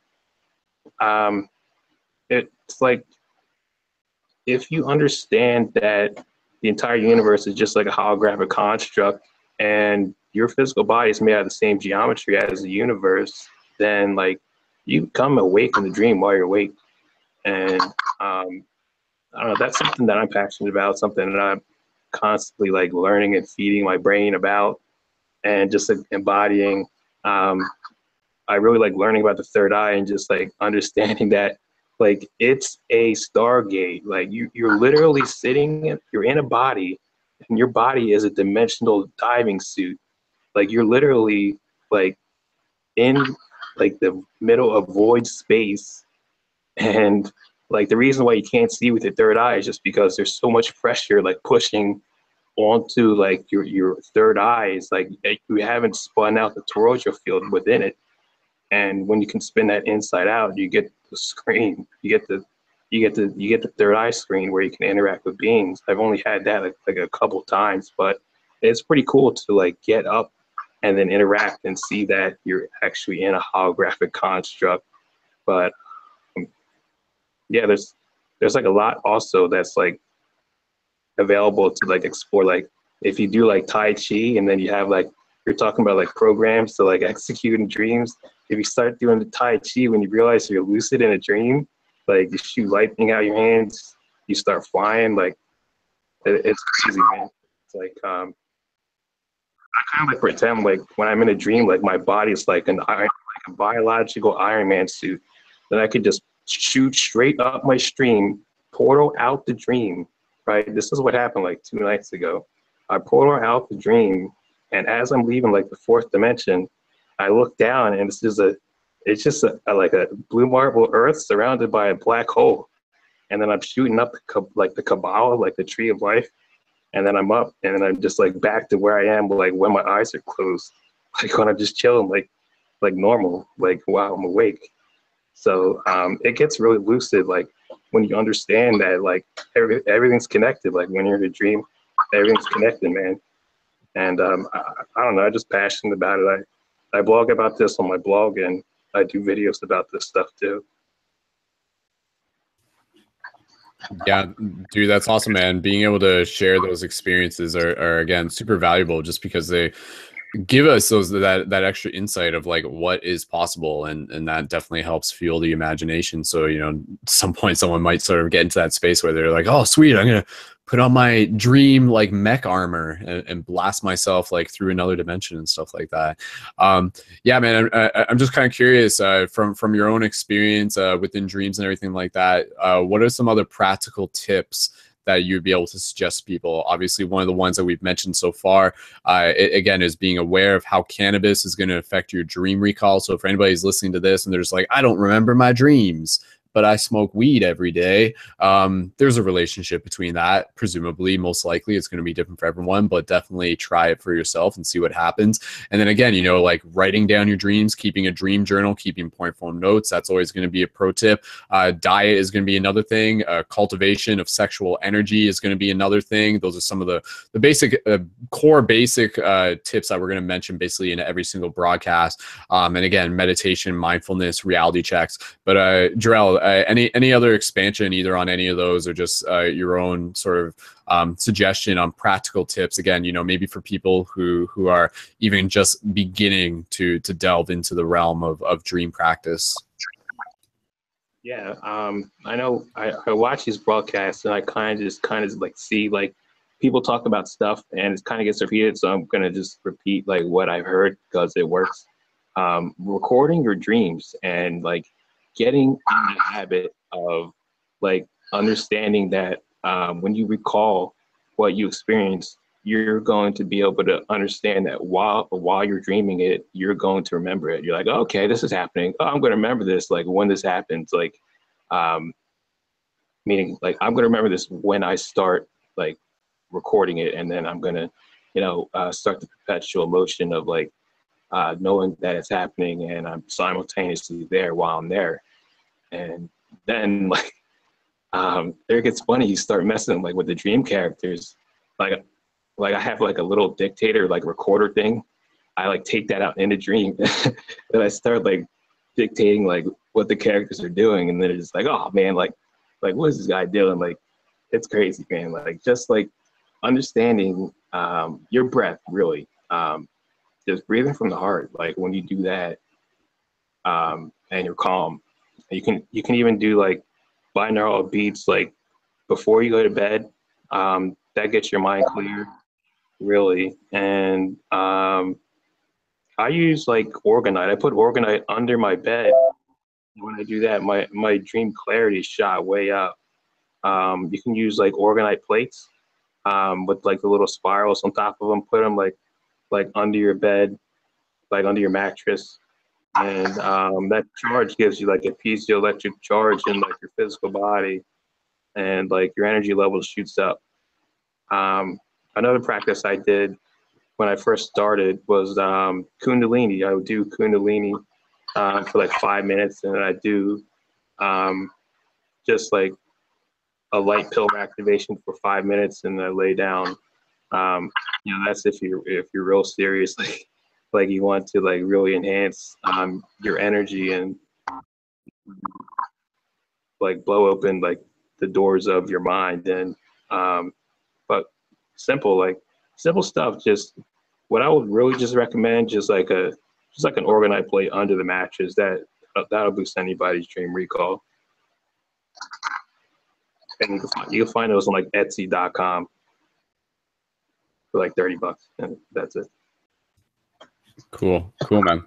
Sweet. Yeah, again, and there's lots of different tools and stuff to be able to use to help you within your dreams, be it, like, again, putting like crystals underneath your bed, Organite underneath your bed, something nearby you, putting your phone and your electronics farther away from you is going to be advisable. Don't check your phone in the middle of the night. That's going to mess up like literally the chemicals within your brain that help us get into those deep REM states. Like as soon as you wake up in the middle of the night and you look at your phone, it convinces your brain that it's daytime, and then it like flushes out the chemicals, and then you'll fall asleep, and it'll just be, like it won't be like a deep dream type thing.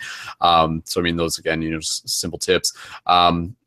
Yeah, and again, just being able to create like a ceremony before going to bed is definitely something like really relaxing, and really like getting excited of like approaching every night as you go to sleep as like a ceremony, as like a sacred psychedelic ceremony in that sense. Doing that is not just something for yourself, but it's sending out a message to the universe. And then again, that fifth dimensional director part of yourself will start to gently pass things to you when you're ready to receive them, type thing. So yeah, again, guys, that's the exciting thing about dreams, is that we're learning here in the third dimension, but we are learning here in the fifth dimension. And as citizens of the cosmos, as students of the universe, we want to be able to pay attention in class. So again, that's part of the idea. And when we do that, then we'll be able to pass the test. And then when we do that, we'll be able to graduate. When we do that, we'll be able to level up and unlock new gear and abilities. So Jerrel, thank you again. We'll pass the talking stick to you a little bit later as we keep bouncing around. I'm gonna check in. I want to see if Derk, who is in the chat, who recently joined, I'm gonna see if they have something to share. They've been chatting in the chat. And then Austen, if you have anything to share, we can pass it over to you next as well. So Derk, let's just do a microphone check real quick. Welcome to Dream Class. You want to just say hello real quick? Check your microphone. So just unmute on your end if you haven't yet. There we go. Hello. All right. Okay, cool. We can hear you, man. All right. So again, man, just in terms of basic introduction, you can just say who you are. And really at this point, there's been enough topics going on. I'll just let you kind of like jump in and share what you feel you would like to share related to relevant topics and any practical tips. So welcome to Dream Class, and go right ahead. Thank you very much. I just, spontaneously invited me, and just, first time actually to be together with you to hang out.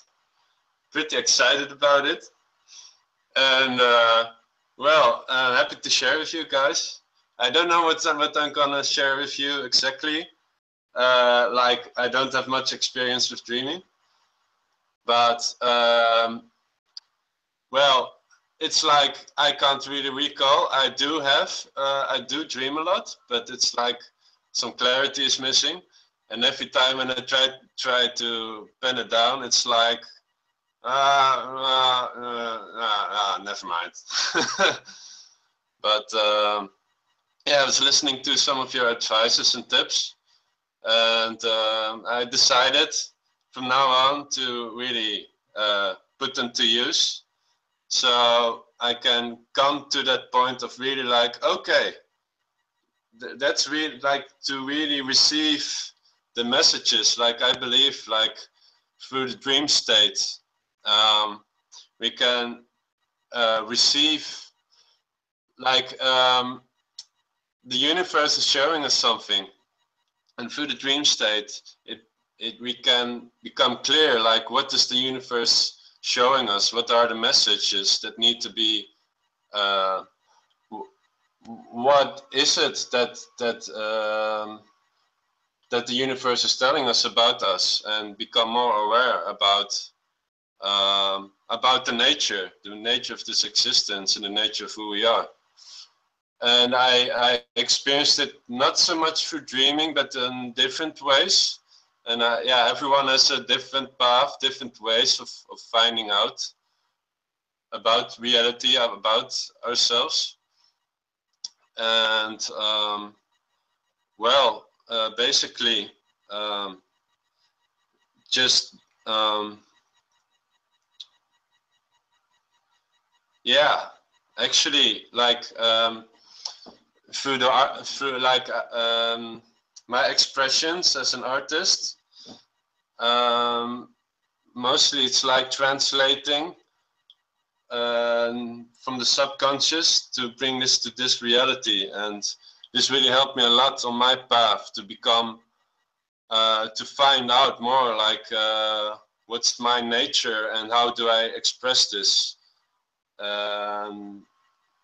Just expressing the way that you express yourself really can bridge those worlds, so to say. And yeah. Awesome. Well, dude, thank you again for joining. And so this is Jayea as well, right? Like I know your profiles is yeah, okay. Dude, awesome. Thank you, man. Much love. Happy to see you here. So thank you, man. Sweet. All right.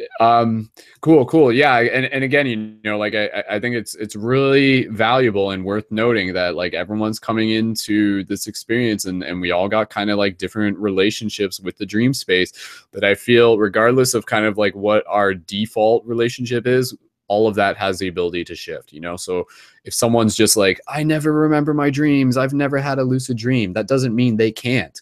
It just means that like part of their lesson is like developing the willpower that will manifest that experience for them. And sometimes if it's not easily accessible, like that's even more exciting for them because it really means they have to work on it. Like working on your dreams can, like you work on your dreams and it affects your physical, you work on your physical, it affects your dreams. So if you're like serious about, if like, that's the thing, you have to really check in. Are you serious about working on your dreams? And that's kind of the hard question, because for a lot of us, it's like, for many of us who maybe who haven't had those like full-on astral experiences, it's kind of like this idea of like, meh, like I don't know what I'm missing, therefore I don't really care type thing, right? Like, but it's kind of like this idea of there's like a mystery box and the universe is like, oh, do you want to see inside the mystery box? Okay, well, you're going to need a key. And that key is something that only you can create for yourself. And that key is consistency.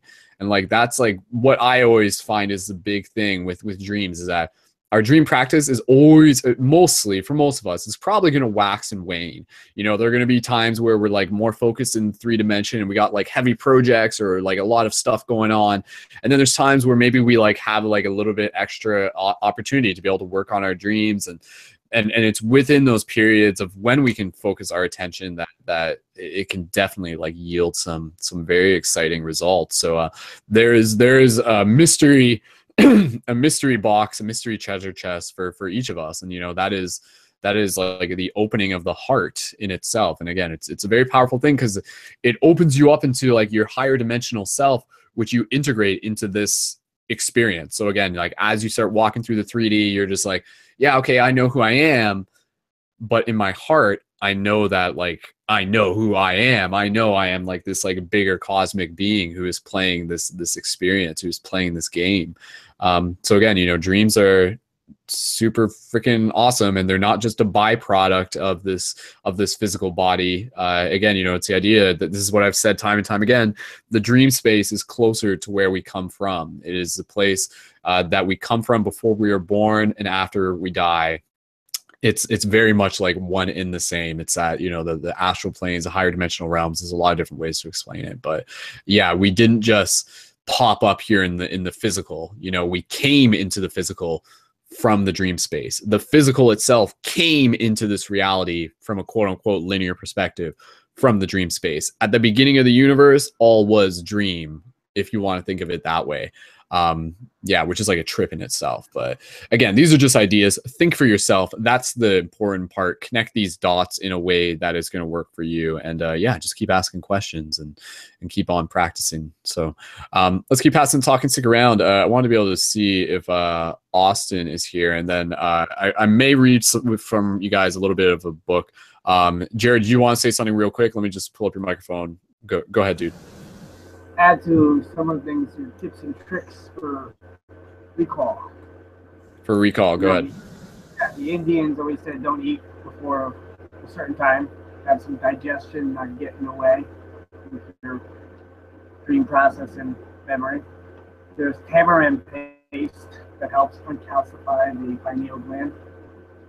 Understanding diet, like you said, is important, but most of us don't understand what it does to the pineal gland. From your sodas, your teas, your everything is made with this fluoride water that's so toxic for the mind and it's messing shit up. Then there's the animal products that puts boogers around the pineal gland, which then messes up the DMT production. It's also the LDL, it's fat, you know, it's face what it is. It clogs up your veins in your brain and everywhere else. It doesn't help with cognitive recall. It doesn't help with much. I'm all about it. There's magnets. You can actually put a magnet in your hat and leave it here, and that can blast open the pineal gland too. There's a lot of things, but there's some good tips that you got as well. And there's something else that I can't remember. I wanted to chime in, but Word. I said too. I forgot what it was. If I remember, I'll chime back in. Okay. Cool.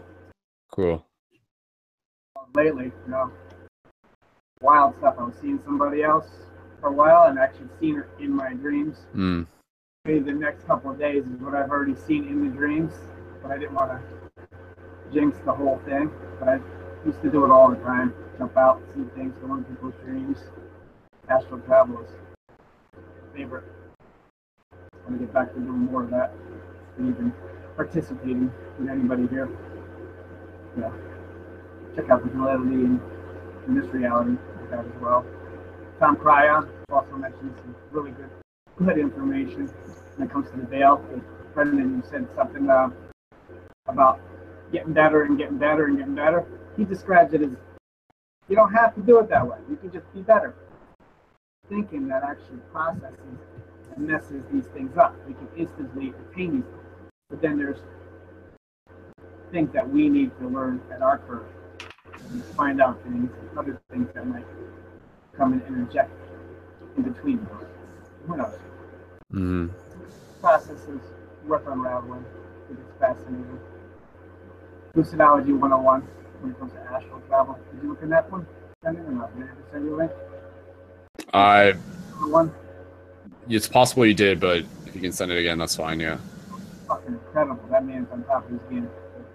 Tips and tricks and understand the sleep paralysis. Even when you scratch your nose, you get out of it. You wake up. Don't scratch your nose. All these little you do that will automatically, like even said, you get excited. When you get excited, yeah, it's exciting before you go in. But if you get excited while you're in dreamland or you're in astral travel, you wake up. It's like you go right to your emotional body, which is your body, which you think about your body, you're there instantly. So I've had that happen a couple dozen plus times. It's you're right there, you see everything, and then you get excited, and bam, shit, I gotta start over again, you know? Mm-hmm. So there's another tip I use for third eye. I don't know if anyone's experienced it, because third eye seems to be multi-dimensional, complex, and other things. You got from the Kundalini rise in third eye, clairaudient, all these other things coming to us that we become more perceptive of. But when I talk third eye, this is an ability when you take alpha, when you just shut your eyes and you literally start to look at the little lights. You zoom in on one of those, it's almost like a unicorn. You can zoom in, you keep zooming in, and then it opens up. You can actually see the fourth dimension like this. Like Quantum was talking about. I think he's naturally gifted with the mediumship. And certain parts of his mind are wired together. You know, where people experience different things with different drugs or psychedelics, marijuana, etc. Which is true, but some people, like him and others, are more in tune to hear the whisper or see things in the other dimensions. And I know I used to, like you said, keep the intention. I'm going to go back to that. I've had so many negative spirits mess with me, and I'm like, whoa. It got me right back to my body, but there's, I'm going to go back and investigate. I held my attention on that, and I seen them. I confronted them. I said, you got to go. You got to leave. So holding your attention is key. And when you come out of sleeping and waking up, you go to the bathroom, you try to stay groggy so you can go in with an intention. Whatever you think of, you're there. Yeah. Word. I'll give some chance to talk to you. Word. Thanks, Jared. Yeah, exactly. Again, just going back to some of the things Jared was mentioning, being aware of like not eating a lot before going to bed. Because again, like if your body's digesting food, that's like taking away subtle energy that is going to be, important for just like this relationship with the astral body. Like that's the big thing, guys, is that a lot of this kind of dream navigation happens on the subtle energy plane. So when you're more in tune with your subtle energy, kind of, again, going back to what Jerrel was talking about, just being a connector with your breath, even Hunter was talking about this as well, right? Just really like breathing into it. That's connecting with your subtle energy. And again, like that's why, if we're looking, and I'll just say this and we'll pass it around to I think Austen, just to be able to give them a chance to add to the circle as well.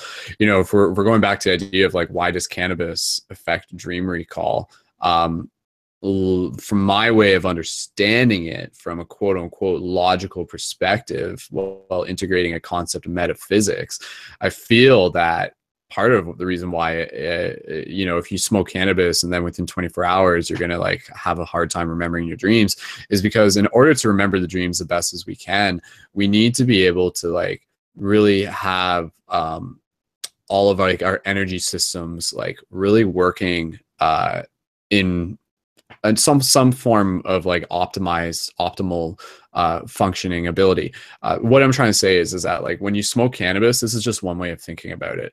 You literally open up your chakras, and it's not just with cannabis. It's like literally this happens with like lots of other substances. Again, it happens with breath. Like with breath, you literally open up your chakras, your energy portals within your body.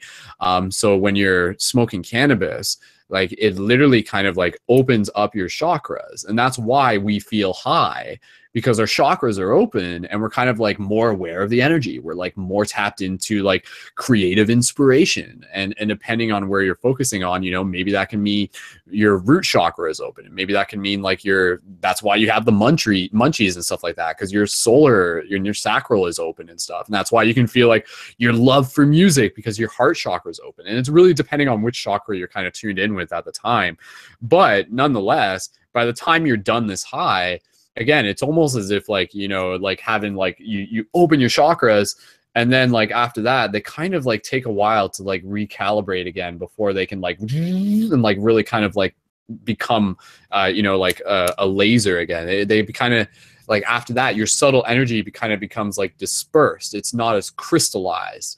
Again, these are kind of like, it's kind of hard to kind of use words sometimes to be able to explain it. But yeah, I definitely feel that smoking cannabis opens up the chakras. And when you do that, it's kind of like it affects like the conductivity of our energy in a sense. You know, it's like the spiritual energy, it kind of like runs on these bandwidth cables. And if you like smoke weed during the day, then those bandwidth cables by the end of the night, like they're tired, you know, and in the same way, they're not going to be able to like conduct and send signals quite in the same way, in the subtle way that when they are in their prime condition are going to be able to allow like the most effective and potent forms of information to come forward. And again, that's where it comes forward through recall and experience. Because again, you know, like it's possible that you can smoke weed, still have a crazy dream, no doubt, but then you won't necessarily remember it, because again, like those cables are like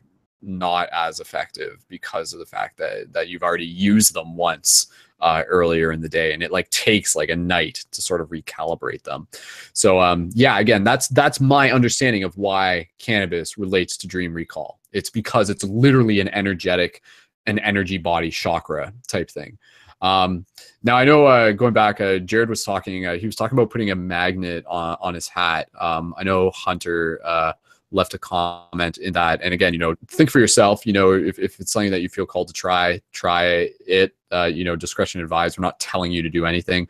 But I did just want to acknowledge that Hunter was also just saying, he was saying to avoid that because there's lots of iron in the blood and you don't want that collecting in one place. So again, you know, like I'm not an expert on putting magnets on heads, but again, you know, I think it's who knows, man? Who knows? Maybe it's just one of those things where it might work for someone, but be mindful of it. You know, if we're talking about like literally just like buildup of iron in the blood and stuff like that, I would just be cautious with it. I would just say so. But again, you know, I appreciate Jared for sharing that. Jared, let me just pull up your microphone real quick, and then we'll get it over to Austen in a second.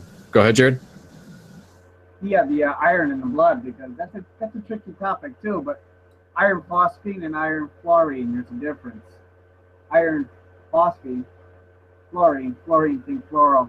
It's easier to remember that way. Fluoro is always better because it's more natural in nature.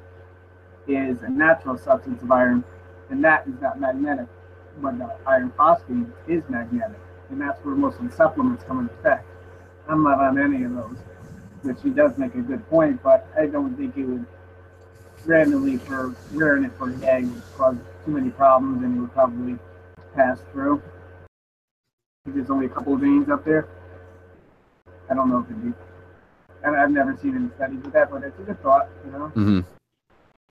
But the magnet, it's a magnetic field. We're a magnetic field, so you're just creating more of an energetic aspect to your pineal gland to then replicate and find its balance again, if you will. You're just helping it get back into its magnetic ferroidal aspect that we all seem to be synonymous with. Gotcha. What I understand. Gotcha. There's so many other things too. Monatomic gold. Oh God, I love this stuff. I want to get my hands on more of it. I'm going to go forage it. And I'll keep you all in touch. You know, you'll have a steady supply.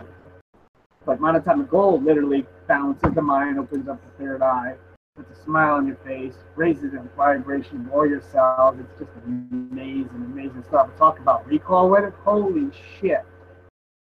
The first time I took it with recall that night was awful.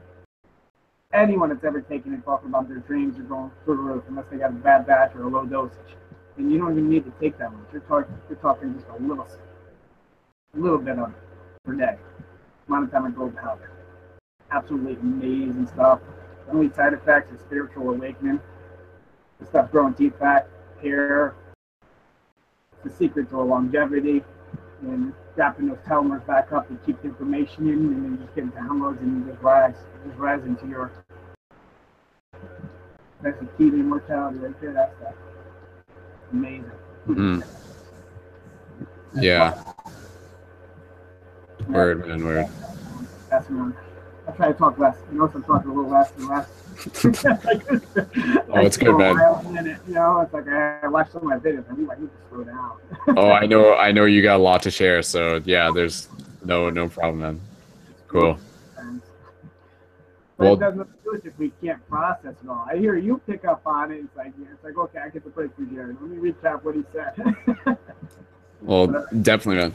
I definitely want to be able to, I know you got a lot to share, and that's part of the reason why I want to be able to make sure that we get you a good mic so that we can definitely get the highest quality for that for the future broadcast too.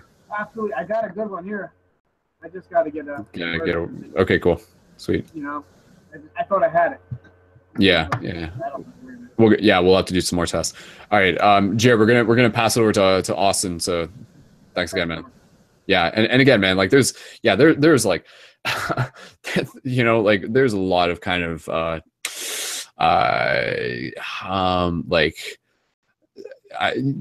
there's a lot of science that is still being explored in terms of, you know, like just like different subtle ways of how the body can work, and yeah, maybe magnets are a thing, and yeah. Who knows, man? Who knows? You know, it's one of those things where if you want to try it for yourself, if you feel called to try it, go for it. If you experience it, you know, tell us about it. Let us know.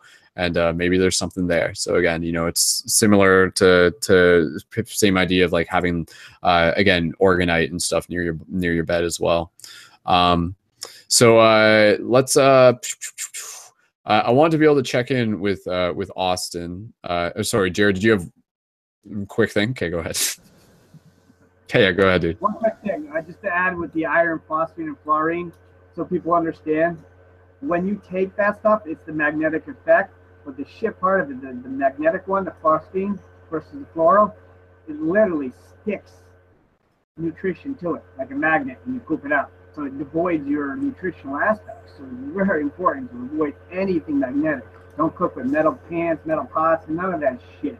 You want to stay away from all metal stuff because it becomes this iron magnetic aspect that he was talking about, and nutrition literally sticks to it. And if you're even a mucus forming diet, you're going to be prohibiting nutrition, and that's I think the whole reason most of these animals, right? Mm-hmm. For absorption and nutrition. Okay. Okay, cool. We'll get back to that. But yeah, no, I and thank you for bringing that up, because I hadn't really heard about that, so I'd love to hear more about it, and yeah, that'd be cool. All right, let's check in here. Thank you again, Jerry. I want to be able to see if Austen is there since they've been in, and just want to be able to invite them to add to the talking to circle if they would like. So Austen, if you're there, I'm just gonna pull up your microphone. Do you want to just check your microphone real quick? Just say hello. All right. Does it work? Yeah, it works. Okay, cool. So Austen, again, welcome to the talking circle. Welcome to Dream Class. I think you've been listening for a while, so if there's anything else you want to add into the discussion, please feel free. Experiences, practical tips, questions, ideas, go right ahead, man. Welcome. All right. I'm over here in Arizona. I do have friends who are like masters at lucid dreaming, and they tell me all the stuff they do. They read books. They go to the library and they read books. They do stuff like play music, so like they can actually develop their sober,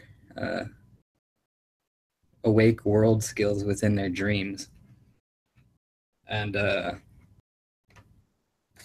one of my theories I have going is that this world that we live in now when we're awake is actually just as complex as any of our dream worlds.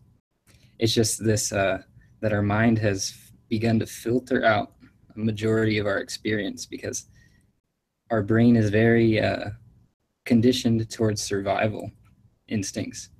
And so there's these concepts of latent inhibition and stuff, but it's pretty much saying that a lot of your experience will just be filtered out and deemed as unnecessary because it's not affecting your survival at all.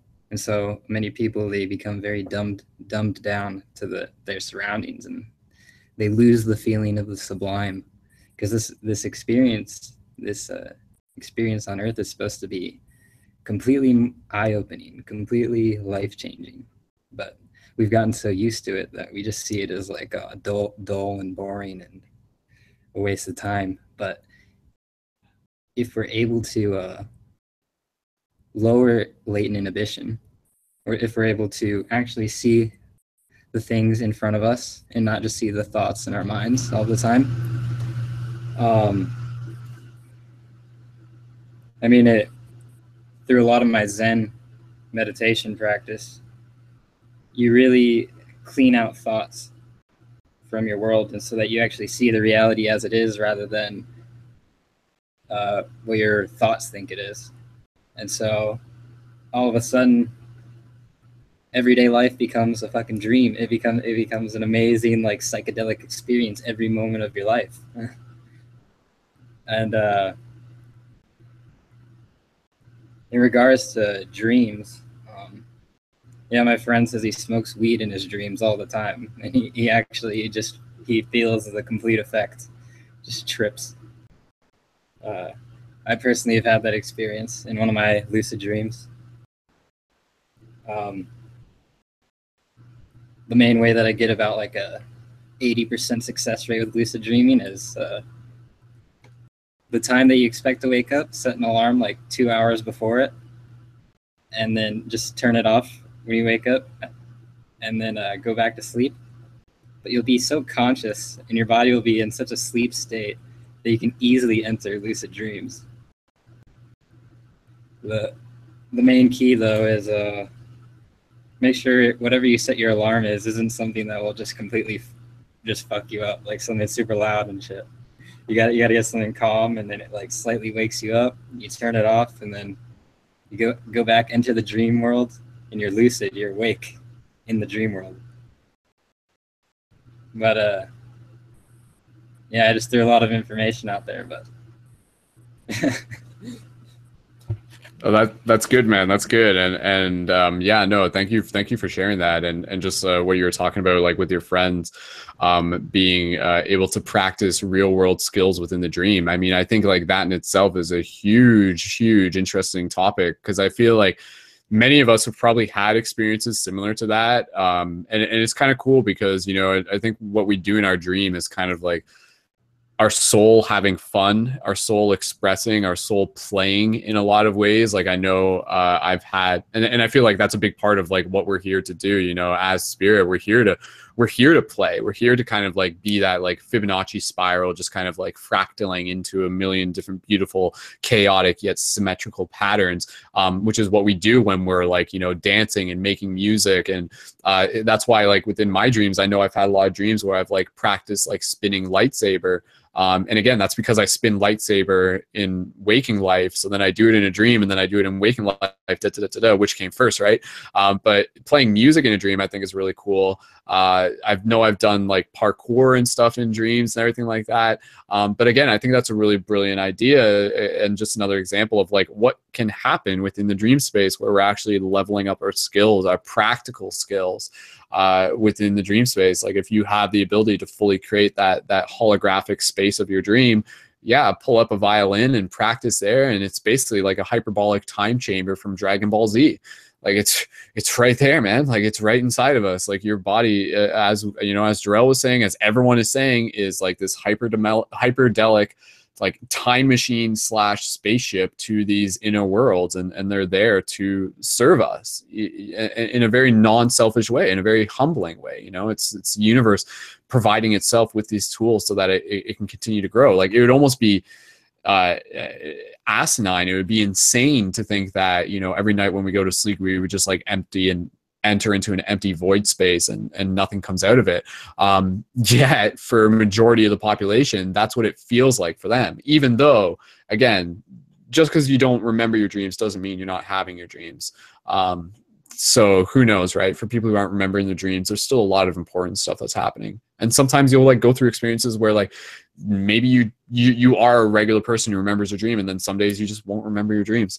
But again, what Austen was saying, the idea of, as a tip for lucidity, setting your alarm ahead of time and waking up, absolutely, I think that's definitely a key one, because again, you know, when you're going to sleep, one of the techniques is going in with the idea of a wild method, a wake-induced lucid dream, where you're basically, as what we've kind of talked about before, like you're conscious enough to notice your body falling asleep as your mind stays awake. And when you do that, you literally begin to transition into your dream space. And if you start imagining things ahead of time, so, you know, this is where we get into the practice of imagination. If you imagine yourself like in a dojo training against Morpheus or something like that as you're falling asleep, slowly and slowly and slowly, it like gradually blurs and shifts, and like next thing you know, like that could be your dream, and you're in that kind of space. So yeah, like being able to bring awareness. That's why, again, you know, another thing could be like waking up in the middle of the night and just doing something like stretching for a little bit, or again, you know, sometimes I'll wake up like literally during like sunrise, do my chores, go for a walk, wake up my body, basically don't eat food, and then go back to sleep at like 7 a.m. or something like that. And then that's usually a prime time for dreaming, because your body is like still ready to just be like, oh, I want to go to sleep, but your mind's like up. And that's kind of that yields some very exciting results. Again, you know, there's so much related to the lucid dreaming topic, and we're scratching the hyperdimensional surface here. Yeah, Austen, I like what you had to share there, man. Is there anything else that you want to add? Any other practical tips for people listening to this, or anything else? Oh yeah, I recently had a great idea off of one of my trips. Try looking at your reality, but imagining every single moment is just it's just a beautiful picture, a beautiful painting. Like literally every sight you see, everywhere you look at it as if it's a painting. And you'll find that you'll barely be able to even walk anywhere, because you'll be so fucking mind blown. You'll be like, oh my God, that's so beautiful. You're like, you try to take a step, you try to walk to the store, and you're just like, too beautiful. I'm just gonna stand here, just look around in 360 for a few hours. But yeah, that's the general idea. Yeah, wild methods are good. They're good. And closed eye visuals. If you guys ever heard of those? Pretty much just practicing the imagination. If you can imagine something when you're going to sleep, there's a chance that imagination, if you follow it long enough, it can turn into a full-on dream. Like, for example, maybe like close your eyes, imagine a staircase. Imagine walking up the staircase, and you might have a very translucent, very blurry vision of the staircase. But as long as you can get your mind to continue creating and filling in the blank of the staircase as you go up, eventually, at some point, the staircase, you'll walk into a new world. Yeah, all of a sudden there'll be millions of little trees and little birds flying everywhere, and you'll be like, but yeah, that's the idea.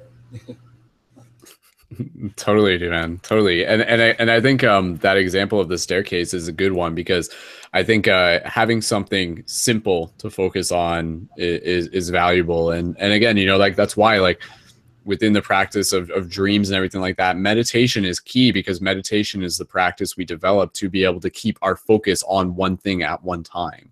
You know, like that is part of the reason why meditation is so valuable, and part of the reasons what we learn as we meditate is how to keep our focus.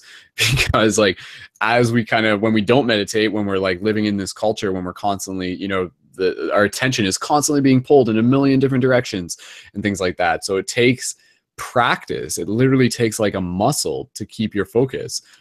So yeah, I think that's a great example of, and it's one that I'll be happy to try as well. Just the idea of like walking up a staircase, and again, it's kind of going back to what we were talking about earlier. I'm not sure if Austen was tuned in for this, but the idea of like a narrative. You're creating a narrative, and when you create an open-ended narrative, like the idea of like walking up a staircase, where does it go to, right? Like that's kind of, you're creating that narrative, and then you're creating that like blank spot, and you're inviting the universe to kind of fill it in. That's one thing that kind of happens within dreams and within meditation, is that there's kind of like a difference between like projected thought and receptive thought. You know, like you can kind of, this is something we've done in our guided meditations. You know, we'll kind of create like a door, and then we'll create this narrative that on the other side of the door is like a void space to see whatever you need to see. So it's like a practice where you can kind of open the door, and you begin to acknowledge the subtle difference between you imagining what's on the other side of the door versus you creating that narrative and receiving the information that the universe has for you in that moment through that invitation of the narrative. And it's kind of like, you know, the universe kind of like pours water out of a jug and you stand there with a cup and you receive it in a sense. And that what you are receiving can be like visions, ideas, phrases, images, thoughts, colors, feelings. But there's a subtle, it's so subtle. And that's why it takes practice to be able to acknowledge when you are projecting your thoughts and when you are receiving those like higher dimensional thoughts kind of coming through. So it's kind of, the dream space is a mix of both. It's a mix of like what you're projecting and what is being poured into your dream. Austen, I saw your comment. Go ahead if there's anything else that you just want to add into that, or add your own stuff. Oh yeah. If you want to go on to any closed eye visuals, it's pretty much just a system of getting your mind to follow a narrative and to fill in the blanks. Because like you see like a square when you have your eyes closed or something, you see a little square shape. You build something off of the square shape, or you zoom into the square shape, and then all of a sudden your mind is forced to improvise. It has to fill in the blank somewhere, and it's just that narrative idea. The narratives are powerful for getting you places that you couldn't, you might not be able to go before.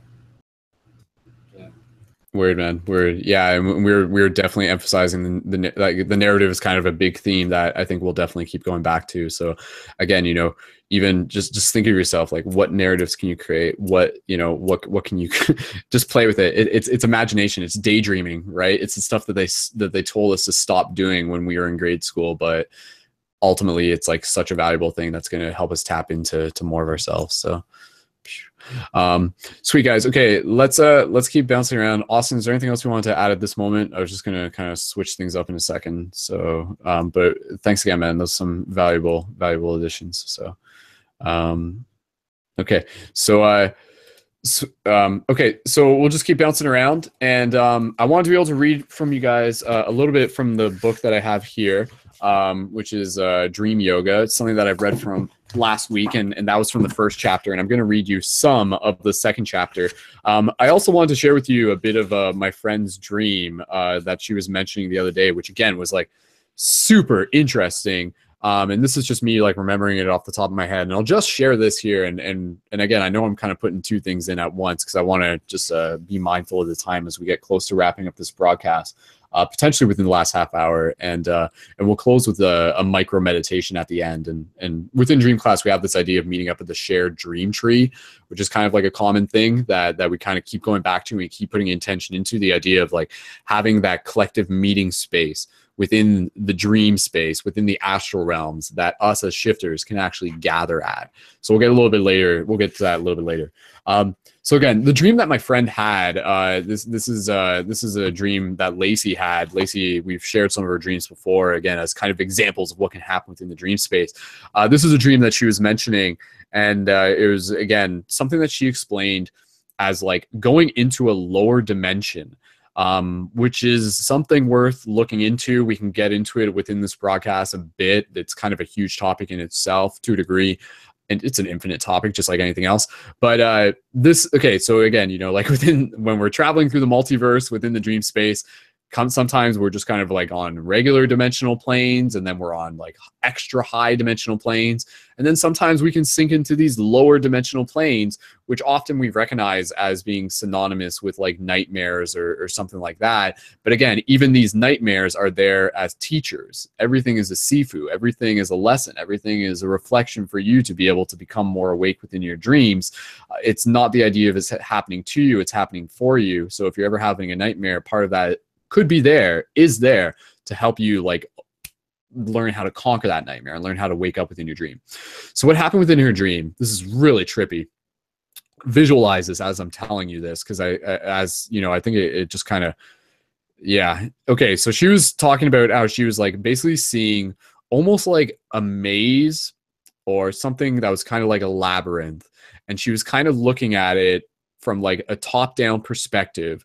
And then she like went into the labyrinth, and when she was in there, she said that like the walls and the floor were like covered in white, and there was like consistent crowd of like people walking past her, and like they were kind of like zombified. They were kind of like sleepwalking, or kind of like almost she was kind of looking at it almost as if like it was like a limbo or like a purgatory type place. It was kind of like these like lost souls that were kind of like walking past her, and they were just like kind of just like empty vessels in a sense. And she said like she was kind of going through there, and she was kind of acknowledging where she was.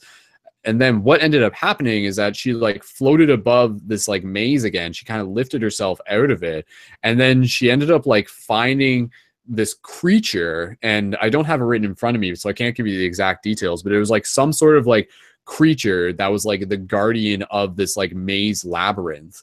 And then basically she like told him, she's like yeah, like this is gonna, she's like, I'm gonna like, I mean, again, I should probably like pull it up so I can read exactly, but she was basically, she became self-aware in the dream, and she confronted this creature, and the creature got pissed at her because it was like, oh, you're not supposed to be awake right now. Like, you're not supposed to be challenging me right now. And she was like, no, I am challenging you. And like, I'm changing this dream. And then she like changed it. And then again, like, I'm not exactly sure what happened after that, but just like that setting of like this, like sort of lower dimensional purgatory type limbo space, her seeing this other dream creature, confronting it, and then like shifting the dream through like her willpower. And the idea of like, was this creature like an actual just random creature within her own imagination, or was this creature actually the archetype of an actual energy from an actual like another dimensional place? And was this actually like a real place, quote unquote? So again, I was just kind of sharing with you that just to get some ideas rolling. We can get into that a little bit later, but again, you know, I think when you get into the dream space, one thing that you begin to explore is that there are consistent places that exist throughout like the multi-dimensional realms. Like, there are cities within the astral realms. There are places that you can go to. There are monoliths. There are sacred sites. There are kingdoms. There, like, this is a trippy part, right? Like, how far does it go? Like, are people living in the dream space, like in the astral planes? And maybe it's not even so different for them. Like, maybe them living in the astral planes is actually like, to them, it's like quite normal and stuff. And it's trippy, man. It's trippy. And it's just, again, putting the ideas out there. So our basic, to try and be able to understand it from our basic 3D perception is half the fun. So again, guys, I know there's lots to talk about on that, but we're just going to keep going back, keep going forward, and we can bounce back to that. So I'm going to read a little bit here from the book about dream yoga to give you guys some to add some additional insight to this broadcast. And again, we'll wrap up the broadcast within about a half hour from now. So, Dream Yoga, Consciousness, Astral Projection, and Transformation of the Dream State by Samael Weor. This guy is the guy who kind of like did a lot for like the Gnostic Association, which again basically looks at common esoteric information throughout all different religions and mythology and spiritual practices, and tries to centralize it and bring it into a place. So this book is really kind of approaching the idea of awakening the consciousness through the practice of dream yoga from an esoteric science perspective. That means finding techniques that work. That means that you can give them to multiple people, and if they were to follow them, it would work. So this is just kind of getting some basic ideas out there to give you guys a little bit more to think about. So this is like the subtitle here says sleep. So this is about just like a little bit into okay, actually, I'm just going to go right to the beginning of the chapter, and I'm just going to kind of read it here just so we're not missing any context. Chapter 2, The Awakening of Consciousness. Last week last class we did chapter 1, and you can go back and listen to that and just go back and listen to past broadcasts anyways. Chapter 2, The Awakening of Consciousness. It is necessary to know that humanity lives with its consciousness asleep. This book has like, it like throws no punches. Like, it is like, or it doesn't, it's like no bullshit. It gets right to the point. It's like, wake the frig up. Okay. People work asleep. People walk through streets asleep. People live and die asleep. When we come to the conclusion that the entire world lives asleep, then we comprehend the necessity of awakening. We need the awakening of consciousness. We want the awakening of consciousness. Fascination. The profound sleep in which humanity lives is caused by fascination. People are fascinated by everything in life. People forget themselves because they are fascinated. So just kind of chill out, breathe while I'm reading this to you. Just even close your eyes and kind of meditate, and I'll just kind of drop into that space. People forget themselves because they are fascinated. The drunkard in the bar is fascinated with the alcohol, the place, the pleasures, his friends, and the women. The vain woman in front of a mirror is fascinated with her own glamour. The rich avaricious person is fascinated with money and possessions. The honest worker in the factory is fascinated with the hard work. The father of the family is fascinated with his children. All human beings are fascinated and sleep profoundly. When driving a car, we are astonished when we see people dashing across the streets and roads without paying attention to the danger of running cars. Others willingly throw themselves under the wheels of cars. Poor people. They walk asleep. They look like sleepwalkers. They walk asleep, endangering their own lives. Any clairvoyant can see their dreams. People dream with all that keeps them fascinated. Sleep. During the physical body's sleep, the ego escapes from it. This departure of the ego is necessary so that the vital body can repair the physical body. However, in the internal worlds, we can assert and asseverate that the ego takes its dreams into the internal worlds. Thus, while in the internal worlds, the ego occupies itself with the same things which keep it fascinated in the physical world. Therefore, during a sound sleep, we see the carpenter in his carpentry shop, the policeman guarding the streets, the barber in his barber shop, the blacksmith at his forge, the drunkard in the tavern, the prostitute in the house of pleasures, absorbed in lust, etc. All these people live in the internal worlds as if they were the physical world. During his sleep, not a single living being has the inkling to ask himself whether he is in the physical or the astral world. However, those who have asked themselves such a question during sleep have awoken in the internal worlds. Then, with amazement, they have been able to study all the marvels of the superior worlds. It is only possible for us to ask such a question of ourselves in the superior worlds during those hours of sleep if we accustom ourselves to ask this question from moment to moment during the so-called vigil state, when the time we're awake. Evidently, during our sleep, we repeat everything that we do during the day. Therefore, if during the day we accustom ourselves to asking this question, then during our nocturnal sleep, while being outside of the body, we will continuously repeat the same questions to ourselves. Thus, the outcome will become the awakening of consciousness. Remembering oneself. The human being is in his fascinated trance. The human being in his fascinated trance does not remember his self. We must self-remember ourselves from moment to moment. We need to self-remember ourselves in the presence of every representation that could fascinate us. Let us hold ourselves well in front of any representation and ask ourselves, where am I? Am I in the physical plane? Am I in the astral plane? Then give a little jump with the intention of floating within the surrounding atmosphere. It is logical that if you float, it is because you are outside of the physical body. Thus, the outcome will be the awakening of consciousness. The purpose of asking this question at every instant, at every moment, is with the intention of engraving it within the subconsciousness so that it may manifest later during the hours of sleep. Hours when the ego is really outside the physical body. You must know that in the astral plane, things appear just as they are here in the physical plane. This is why during sleep and after death, people see everything in a form very similar to the physical world.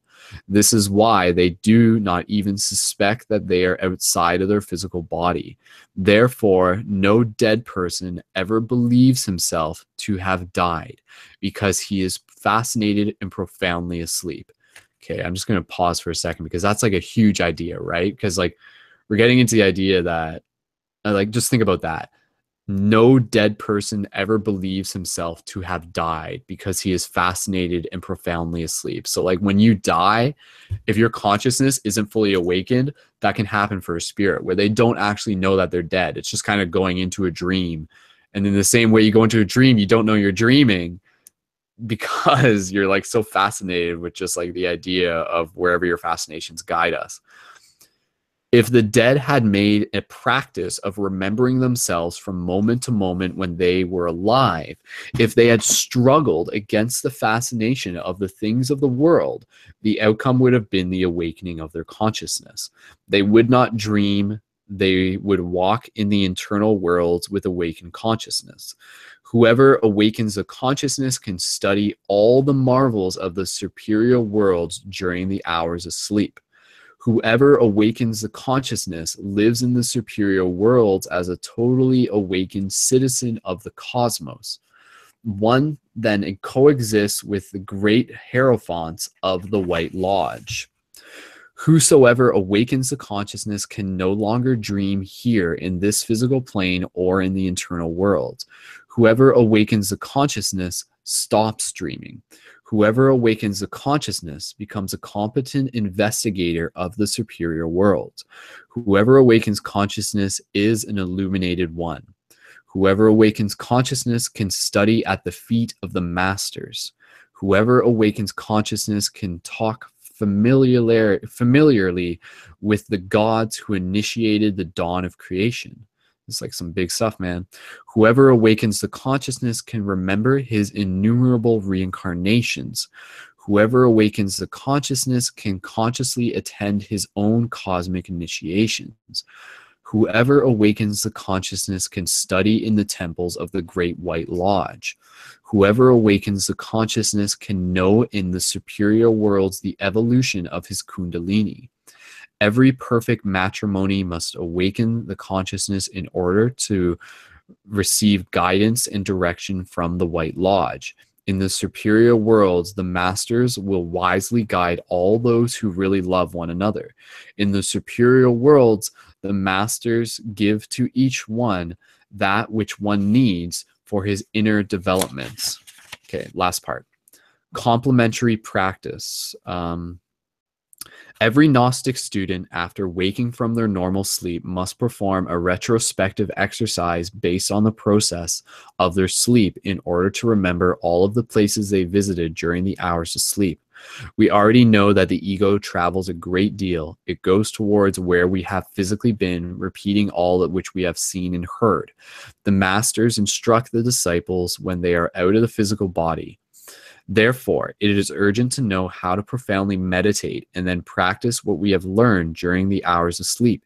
It is necessary not to physically move at the time of waking up, because with the movement, the astral body is agitated and the memories are lost. It is urgent to combine the retrospective exercises with the following mantras. Raum Gaum. That's R-A-O-M G-A-O-M.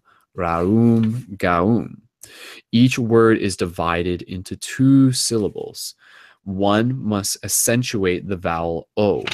These mantras are for the student what dynamite is for the miner. Thus, as the miner opens his way through the bowels of the earth with the aid of dynamite, similarly, the student also opens his way into the memories of his subconsciousness with the aids of these mantras. So again, those mantras, if you accentuate the vowel O, would be Ra-U or Ra-Om, Ga-Om. And then so the idea it's explaining here is that when you wake up in the morning, it is urgent to combine the retrospective exercises with the following mantras. So this is like literally like these mantras are not random. The idea here is saying when you wake up in the morning, do this mantra while remembering your dreams to help you remember your dreams.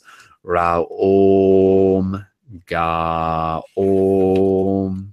RAOM mantra. And again, patience and tenacity. The Gnostic student must be infinitely patient and tenacious, because powers cost a great deal.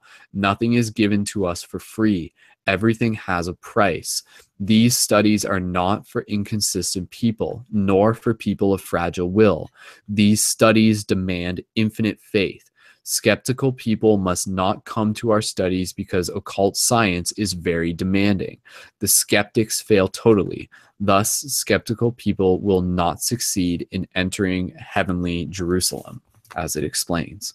So that's the end of chapter 2. So yeah, again, just summarizing that, the idea of like our dreams become our fascination. So when we become aware of what we're constantly being fascinated with in our waking state, then we can, first of all, be aware of the fact that we're being pulled into our fascinations and understand why those are showing up in our dream, but then use that as a chance to question yourself. Are you dreaming? Are you awake right now within your waking state? So like, just be aware. That's kind of the idea, is it's encouraging here, is to constantly do those reality checks throughout the day, develop it into your subconscious, literally like carve it into your subconsciousness. So like, that's why, like, if you want to wake up in the dream space, create the habits of asking yourself in any moment, like, am I dreaming? And it might be obvious that you're not dreaming, and that's okay. But the intention is to be able to develop that, so that when you go into the dream space and something unusual occurs, you ask yourself that same question, and then that can trigger lucidity. That can trigger the awakening of consciousness. And there's a lot of other correlating tips with that. You know, you can have like the idea of like drawing like a red dot on your hand and looking at that during the day, asking yourself if you're awake, and then at night checking again. And if that dot isn't there, then that can trigger a lucidity as well. You can have like these little triggers. So yeah, that's from, again, Dream Yoga, Consciousness, Astral Projection, the Transformation of the Dream State. I'll include a link for the book title in the show notes for those interested. It can be purchased online, but just kind of opening things up, I just kind of want to be able to hear any thoughts that you guys have as we get close to wrapping up the broadcast soon enough. But what are your guys' thoughts on anything that we've talked about so far? Brian, I think you're pulling up your microphone, and we haven't heard too much from you so far. So Brian, I'm gonna pull up your microphone and go ahead. Go ahead. Yeah. Hey Brian. Hey, how are you, man? That was beautiful. Thanks, man. Thanks. I didn't close my eyes, but like this whole broadcast, I've been feeling what you guys have been saying. I've been applying it to my abstract, mixing my own thoughts. You know what I mean? And it's like it's very inspirational. All right, we're just talking about dream tests. I have schizophrenia, and I have to do that all the time to just test reality. Like for me, I have to look around the room and say to myself, if it's a dream, then there's not that much detail. But if I look around the room and I see all this detail, then I know I'm in reality. And I wanted to talk about Philip K. Dick, who's who wrote Blade Runner, Total Recall. I'm drawing blanks here, but this guy's written. Scanner Darkly is a great movie too, and they're originally books. Minority Report. They're all different names in reality because the books have bizarre names. Like Blade Runner was originally called "Do Androids Dream of Electric Sheep," which is just like, who the hell comes up with these names? But that was him, and he used to write books. He wrote a book with just dice.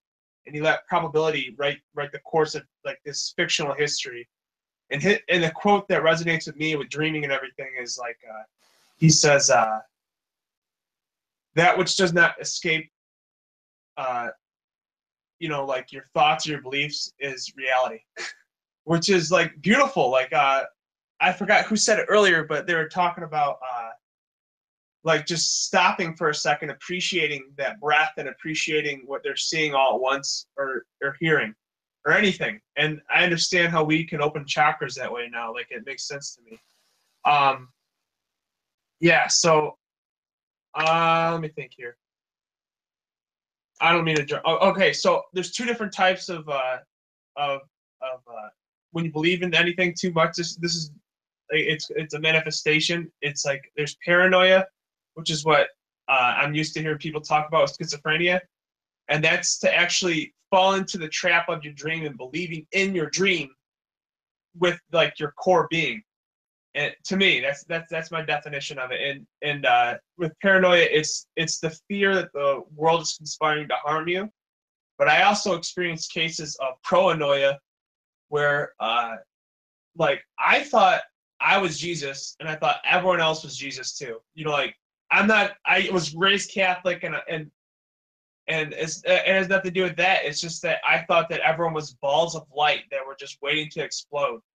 And like this awakening is still going on right now. Like I hate to say it, but like with Trump as president, like we're able to talk more clearly now with one another. I'm looking at what's on the news and with Puerto Rico and the Las Vegas shooting and all that.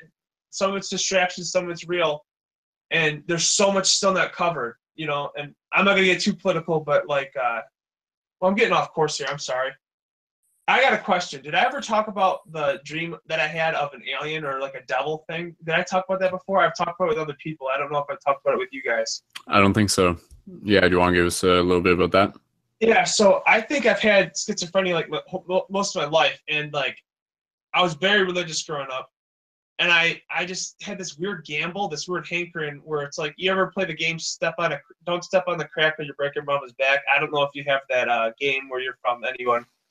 But yeah, you're not supposed to step on the crack and pavement or whatever. Well, I bet like the devil, I bet him or her, whatever it is. I said to the devil, I said, you know, like if I step on a crack and you can have my soul. And I was like, whoa, is that really what I want to gamble? I'm like, yeah. But then it like in my head, the voice said like, what are you wagering? And I was like, what the heck? You know, like what's going on? Like it was a voice outside of my head. And like, I thought like, I'll wager my soul if everyone else can live happy, you know, live not happy, but content, you know, like enlightened or like just be, you know, not be in pain all the time. Unnecessary pain. Like it's important to have pain in that, and so I lost. And so I think it's part of my mental hell is just like, it's figurative and literal. And after that bet, I saw this reoccurring dream of a devil creature. Like it would pop up like outside of my bedroom, and it would be red in darkness and green in lightness. So it wasn't a devil though, because like in the Bible it says, I'm not a Bible thumper or anything either, and in the Bible it says that it has hooves. I don't know if that was mistranslated or redone or whatever. Or what I saw was talons. And so I kept having this dream over and over again. And there are many schizophrenic episodes I had, and I wasn't even diagnosed yet. And when I was, let's see, it would have been, I was watching the end of a Bob's Burger episode, like when the show first started, and I was like, it's a pretty cool show. All of a sudden I had this amazing fear over me. It was killing me. My heart was exploding. Like I wanted to die. I felt like if you poked me with a tag, blood would come squirting out everywhere because like I was that high blood pressure and high like anxiety. And like I opened up the door of my basement to go upstairs, and I saw that there was a devil or no, hold on. First I saw a 12-inch spider that rotated like this, like that, and I was like, what the hell is that? I closed the door, my heart's pounding, I'm freaking out more, and it was an honest hallucination. This is the first time.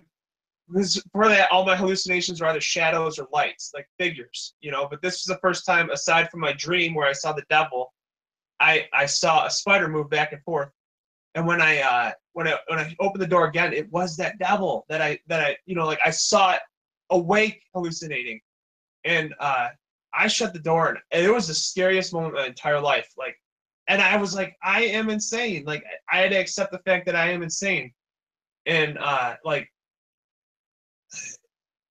I had to conquer the fear. So the only way I could do it was by like having this like do a reality check to myself. I just touch myself and go, okay, I can feel that, I'm here. It's most likely nothing, but if it is something, maybe it's just a test. And when I thought that, I was like, oh, I'm scared to open the door now. So I was like, well, maybe it is a test. So I opened the door. It was just like this angel, man. It was like this like ball of light. Like it blew my mind away, and then it vanished like that. And my mouth had dropped, and it lasted for like a second, but it feels like, I don't know if you ever saw Butterfly Effect, but it feels like that with the Ashton Kutcher character in that movie. Like, it felt like I was like reaching out in the past, and it's like an anchor point to this day. Like, if I feel like I read the symbology of blue jays flying in front of you, I saw a blue jay flying in front of me today, and it was like, I'm going the right path right now. I see them all the time, and I know it could be just association. I know it's like 11/11 and all that, but yeah, that's my story about the alien devil thing. I don't want to hog the mic for too much longer or anything. Like, I had fun talking. Hello? Okay. Yeah. No, that's good, man. Loud and clear, dude. Yeah, no, thank you again for sharing that, man. And I mean, I really value again your perspective as someone who's diagnosed with schizophrenia and stuff, because again, kind of talking about like walking between two worlds, and the idea that someone with schizophrenia in the past would be like sort of a version of a shaman in itself and everything like that. So I really appreciate you being able to openly share your experiences, because it helps shed more light on just like what this reality is about in general. And again, what's possible, and what the world can look like through different eyes. So yeah, dude, thank you, Brian. Thank you, man. There's a lot of great compliments there, and I think it's a great show, and everyone here are just lovely people.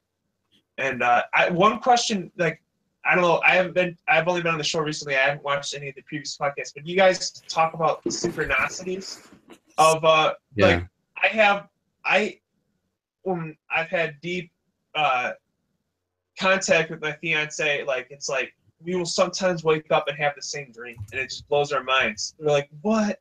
And like, sometimes we'll finish explaining each other's dreams, and it actually like is like that. We just think it's like, that sounds like a movie or something. It sounds so fake, but it really happens. And I can't even give a single example right now. It's like an occurrence. Oh, one last thing. I had another dream. It was, I don't know, like, some dreams can startle you into being awake, and they're usually nightmares for me. But when I saw my cat before I adopted her, and she came up to me when we adopted her, and like, it was a calico cat, and in my dream it was black and orange and on fire, and it blew me away, because like it woke me up. Like, I was just taking a nap in the middle of the day, and then all of a sudden I'm like, whoa, like waking up, and it was the cat, and it was the same cat I have now, except her colors are more faded. And I think it's like she burned her colors up. She's unusually more faded for a calico too, which is ironic, because in my dream it was really bright. But okay, I really appreciate the time. I'll let other people talk. Dude, that's awesome. And nice picture, by the way. Oh, thank you. Yeah, they're fun. Maybe we can sell them on Paradigm Shift Central or something. I can mail them to you. They fold up, They're like this. Oh, word. Fold up. Word, man. Yeah, maybe we'll I'll date them for tonight's thing, and I'll mail them all to you, and then you can sell them or something on your site or something. I don't care. We can talk about that, man. I'll talk about something later. Yeah, it's gonna adapt in the right way. Like, it's gonna be whatever. Yeah, dude, totally, man. I'm sure just like any sort of art in general is greatly appreciated. But I was gonna say, like, side note with Paradigm Shift stuff, stay tuned for those who like are like creators of items and stuff, because eventually we're gonna have like a little Paradigm Shift marketplace for people to share their stuff in. So that'll be in the coming future. That idea has been there for a while. We just gotta baby steps, one thing at a time. Okay, I just want to check in. Jared, I know you got something to say. I just want to be able to just check in if anybody else has anything to say first, and then we'll pass it to Jared in a second. Maybe I'm not sure if Promethean Bob or Austen, if any of you guys have anything to say, just say so. I got your mics a little bit up right now. If you guys have anything to say, no pressure. I know it's getting late here, so we're slowly just this broadcast is slowly just becoming a dream. So this is any Austen, do you guys have anything to share, going back to even like the stuff I was reading in the book, going back to like fascinations and everyone being asleep in the waking state, and anything related to that? Oh yeah, what was the name of that book? Dream Yoga. All right, I'll check it out. Yeah, man. Do you yeah, I was talking about like the retrospective dream practice in the morning and stuff with like the mantras and stuff. Have you ever do some of your super advanced lucid dream friends, do they talk about any sort of practical tips or like mantras that they might use, or like what they do in the morning to help remember their dreams or anything that you might be able to pass on?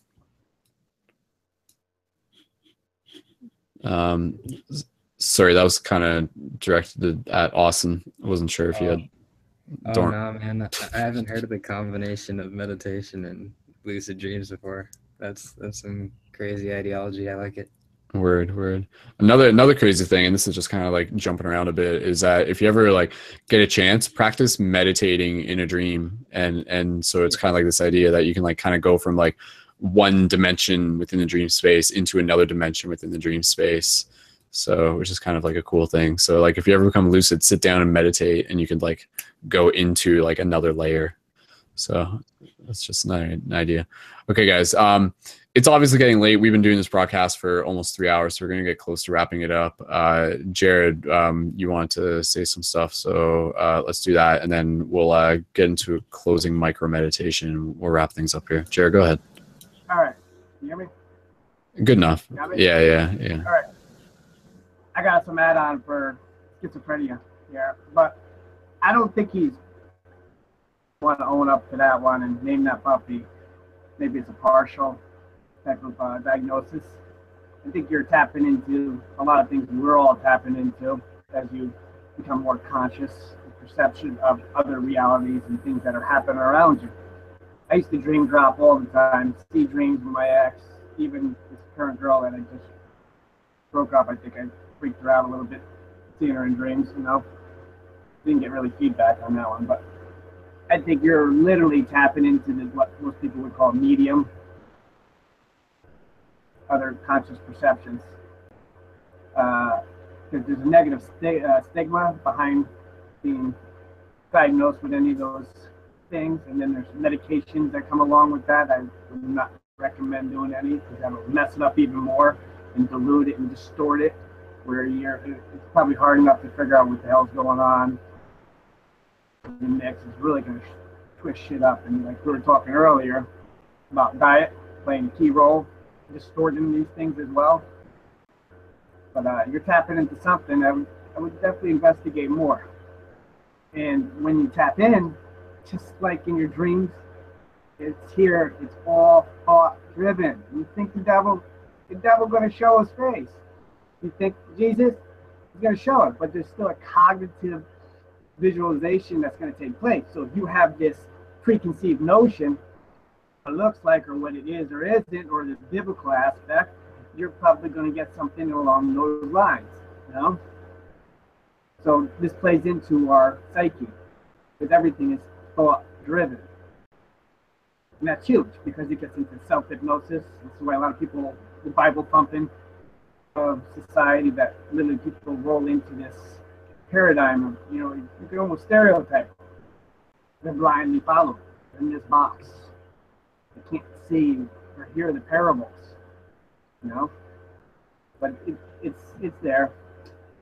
I wanted to touch upon with you. And I see a lot of people bipolar or this disorder or these shrinks. They're diagnosing people from the PDSM books and giving medications and different things.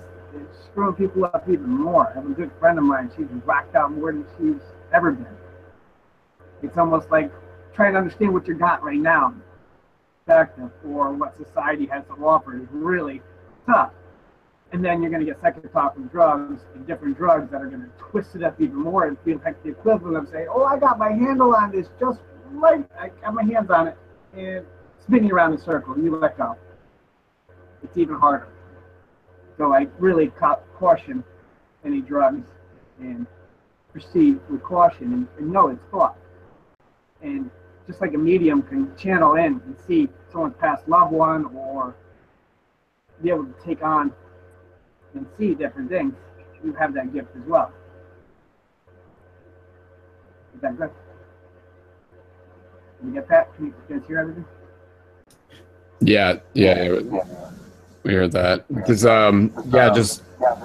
Sorry. I mean, I wanted to add on to that. There's other things I want to talk about from past lives and understand the soulmate thing. I don't know how much time we're going to have tonight. But who wants to stay on and talk about that? Because that's something that really intrigues the shit out of me. Yeah. I'm getting all these things coming to me about some of those things. And the people I'm meeting are triggering things for me lately. I don't know if anything's triggering for you lately. Meeting certain people and past lives and relationships and whatnot. Well, we'll definitely, yeah, Jared, thanks, man. And again, you know, like there's a big topic there, and I will just say people who are interested in the topic, you know, related to like mental health and everything, there will be future broadcasts within Paradigm Shift, like specifically from the mental health team related to mental health. And so like, we'll really be able to dive deep into those discussions. But you're right though, like it does relate to the dream space, to the dream themes as well. You know, everything interlaces and so forth. But yeah, guys. Okay. So let's just kind of like check in and move towards the end of the broadcast. I just want to be able to give everyone here a chance to just kind of like add anything else that they want to share with this broadcast, and then we'll do a micro closing meditation. So I just want to check in, just kind of even like one at a time. Hunter, I just got you at the top of my list here.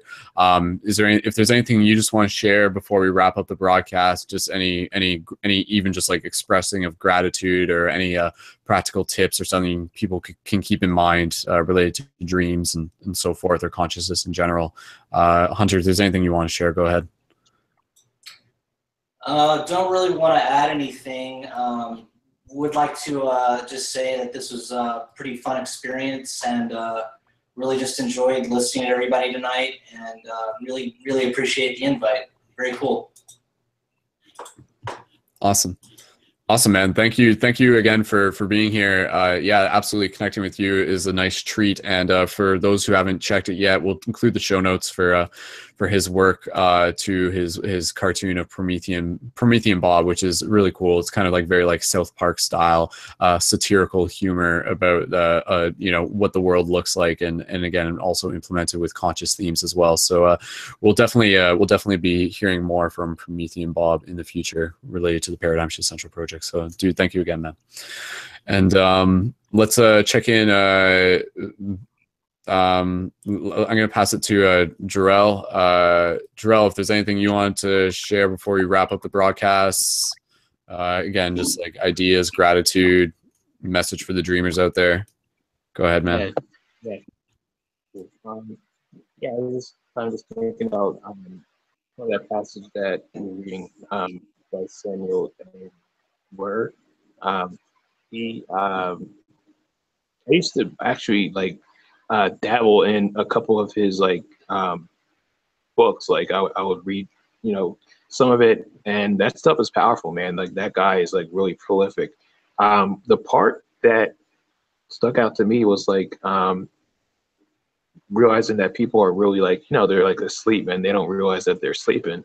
It's like when you're in a dream and you think you're awake, but then you wake up and then you're like, oh shit, like I was just asleep in a dream and I'm awake and I'm still asleep because I know I'm dreaming now, you know? And it's literally like that, like, but in like the physical dimension. And there's people who I follow online who like do psychic work for a living, and they claim to be able to contact their loved ones and actually reach across worlds and see what they've been doing like after they pass. And they jump into their reality and they see they're doing the same stuff. Like they're sitting, like, you know, just chilling. Like in like one girl, she said her Nana passed away and then her granddad passed away shortly after. And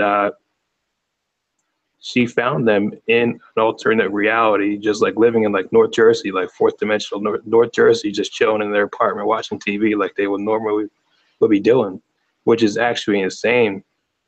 And then another dude, he said basically the same thing, except like you can get like an angel to like help him out, to like, yo, like this is my higher self's like guide that can help you like pass on. Because like after you pass on, it's like, you know, you're in a dream, like you have to move forward. And then it's like going back to like the context of like the storylines of like what the dream is about. And like when you're dreaming, just realizing like your higher self is there. Like I've had dreams where I've been like freaking out over like stupid shit. Like, and then the entire sequence stops and I just see a golden face and it's an angel's face. And he stared at me and he's shaking his head. No, like, no, don't do that, dude. Like, that's not a good idea. It's just important to like realize that like there is a context behind like life, and like even though so many people are asleep, like you know, there's not much you can do for them, but like just to understand that like when you are dreaming and when you're lucid dreaming, there's a point to it to kind of like wake up and reconnect to your higher self if you like believe in angels or whatnot. And I don't know, I thought it was cool. He was talking about like the Jerusalem, the New Jerusalem. And then you guys were talking about monatomic gold and how like monatomic gold was actually like a byproduct of like the Ark of the Covenant, when like they would use that capacitor to basically bring down plasma beings, which is just basically like upper dimensionals to guide like the Hebrews. And then they would eat the manna from the Ark of the gold. And it's pretty cool. Just, you know, when you use monatomic gold, you're using actually like a piece of like ancient like human history. And they use the term mana, like that's actually monatomic gold. And if you ever played a video game, you eat mana for like you know, increased like power, you know, magic power and whatnot. So it's like everything is just like cool. Like it's like a waking dream, and then the dream is like playing itself as like a play of the same dream, like inside out. So it's pretty cool just to understand that. I don't know, it's like people are awake, and then there's people who are sleeping, and all you can do is just wake yourself up, and that's it. And thoughts go out to the kid, dude talking, who's got that stuff going on. That stuff happens to people, the best of us. And it's just like, he seems pretty cool with this. So I don't know, it's all good. So yeah, that's it. Like, that's pretty much all I wanted to say. And I wanted to plug my website if that's okay. Yeah, totally, man. Go for it. We'll put it in the show notes too. Go ahead. It's quantumlight.net, like quantum-light.net. Blog is basically like a forum where like philosophy and quantum physics like convene with like you know, just like a realistic view on the veil and conventional society, and just like standing in your own truth and living through that.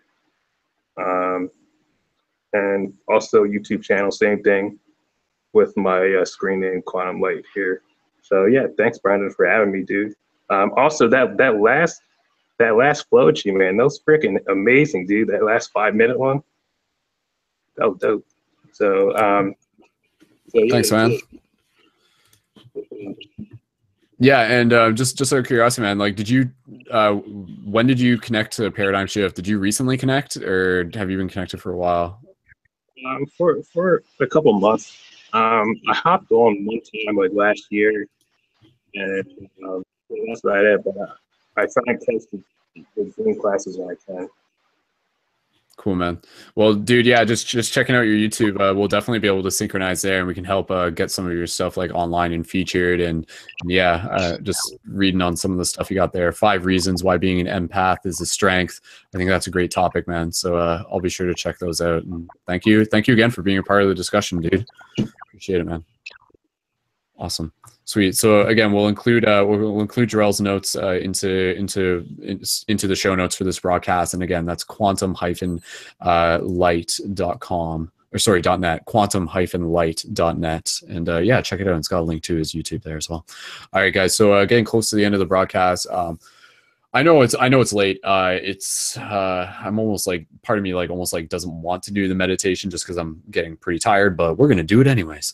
It's just gonna be a very simple one anyway. So it's gonna be related to the dream tree. Before we do that though, I just want to be able to check in just with Jared and Brian. Austen had to leave a little bit early, but he sends his wishes. I'm not sure if Brian's there, so we'll just check in with Jared. Jared, any just sort of like closing thoughts that you just wanted to add before we wrap up the broadcast? Yeah, Go ahead, man. If anyone wanted to talk about psychotropic drugs, I've seen in the side notes here. Couldn't go to sleep, whatnot. I mean, things that we gotta figure out who we are. I mean, we can't put pause on our lives. And yeah, it could be random. It could be a lot if we're going at the random pace of society. And society's slow. They're sleeping. You're not doing much when you're sleeping. We all agree the Matrix is sleeping. People are sleeping. They're not up. That's a slow rate of cognitive function.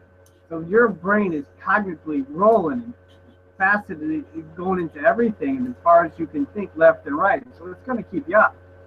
So you got to find a way to keep yourself grounded or come into space, know what it is, realize it. You don't have to question it with this, like, oh shit, what's happened? And then you have another random thought of the devil, and it's like, oh shit, that's scary. I need to do this just so I can sleep.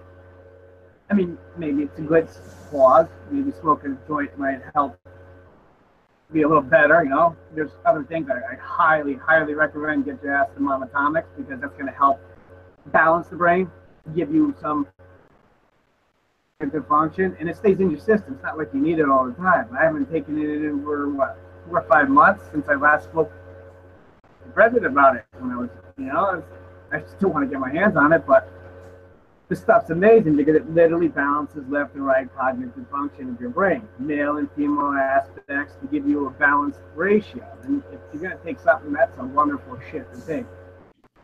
There's other things, like I said, but just seeing it and being okay with who you are. Because if you're not yourself, you're just somebody else. And that's just fake, in my opinion, or just kidding yourself, you know? And life is going on plus. You're allowed to do whatever you want, and I respect that.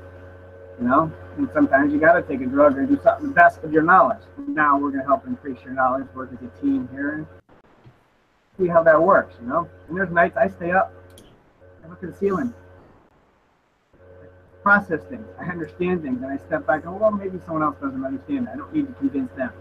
I don't need to be diagnosed or partially diagnosed, because these PDSM books with psychiatrists, they're partial diagnosis. These people don't have an understanding of what's really going on in life. Some of them do.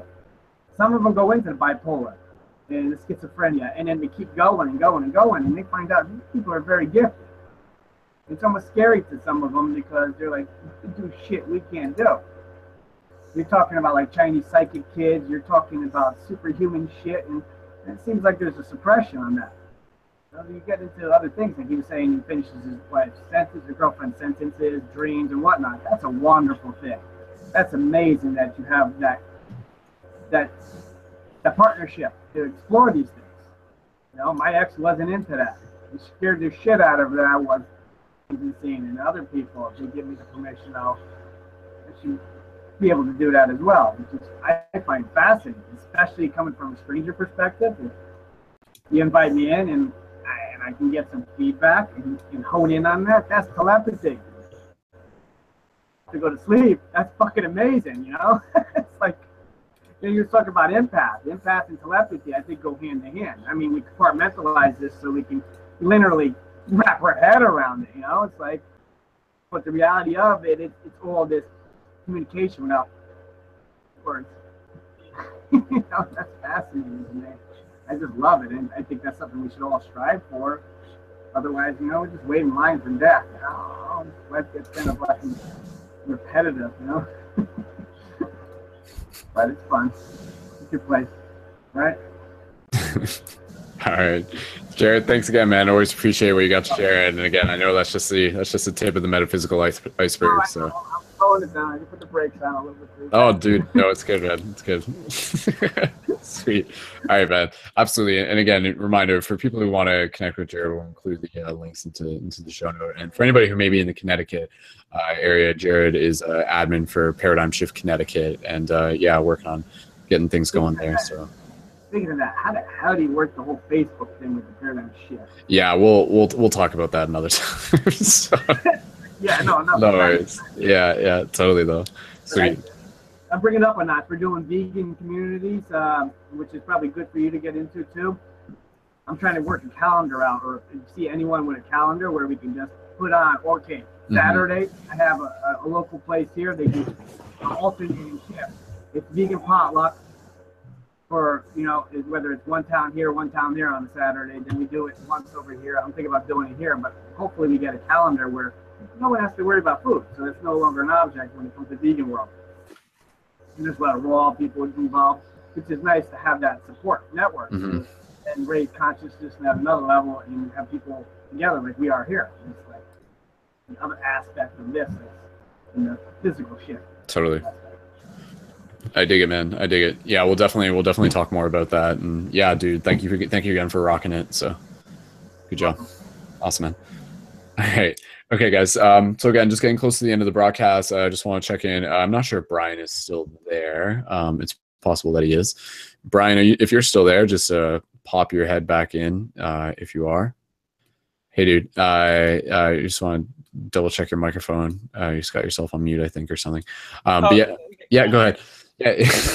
Nothing new to report. I appreciate the time. Let's wrap it up. Let's wrap it up. All right. Okay. Good idea. I like that idea. Awesome. All right. Sweet guys. So I just wanted to say just on the side while we were doing that, just with a reference to Jerrel was talking about their YouTube channel. While they were doing that, I just added one of his videos under the playlist for Paradigm Shift Central. So if you guys haven't yet, on the main website, make a regular habit of going there literally daily, because I always add new videos. And underneath the button within your heads up display, your HUD, click new videos. And the drop down for that will appear, and you'll see new videos under there. So one of them is Jerrel's video that you'll see right up at the top. So you can check that out. So it's easy to find for you guys. And again, if anybody has any videos of their own that they want to be able to submit, just be sure to either submit them as a quest journal or just make sure that I know about your YouTube channel. And again, as a conscious media production company, this is all about being able to help give us a shared platform for us to be able to collectively document the shift, practice expressing ourselves, and knowing that in doing so is definitely making a difference. So sweet guys. Okay. Yeah, thank you guys again for being a part of this broadcast, and just reminding you to please continue to share it, whether you're listening to it live or whether you're listening in the future. And you can find the MP3s on the website as well under the radio tab. So if you're ever looking for this broadcast or any other broadcast, click on the radio button on the website and you'll see the little thing that says live broadcast MP3 recordings, and you can download there as an MP3 super easily. And also under Central News, you can find links to past broadcasts as well. And also, to make it super easy for yourself, you can find Paradigm Shift broadcasts on iTunes under Paradigm Shift Radio. So if you look up Paradigm Shift Radio on iTunes, then you can subscribe to that and you'll be able to download them automatically. And yeah, be sure to tell your friends and tune in again for future broadcasts and episodes. So with that said, we're going to move into a micro closing meditation, and kind of in theme with what we were talking about earlier, I'm just going to pull up the image of the dream tree.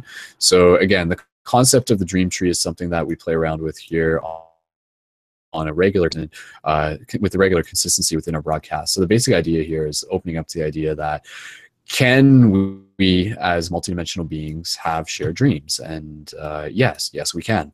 So what we're doing is that we are creating the narrative, again, going back to the narrative of meeting up at this idea of the dream tree. And again, the idea of the dream tree as it appears within the image, which is the promo image that you'll see on the dream classes. And it's basically a tree in the middle of this astral field, and it's like on the other side of these pillars, and the pillars are kind of like us, like walking through sort of like our own gate of consciousness. And then this tree also has the paradigm shift sigil floating above it, which in turn activates as an amplifying portal as well. So again, these are sort of like elements within the narrative. So it's like walking through these pillars as we awaken to our own self-knowledge as a pillar right in the middle, as the self within the middle, and then finding that tree in the field, seeing that tree as a metaphor for our interconnectedness, seeing the paradigm shift sigil floating above the tree as another representation of a portal and a beacon that's drawing us together as a gathering point.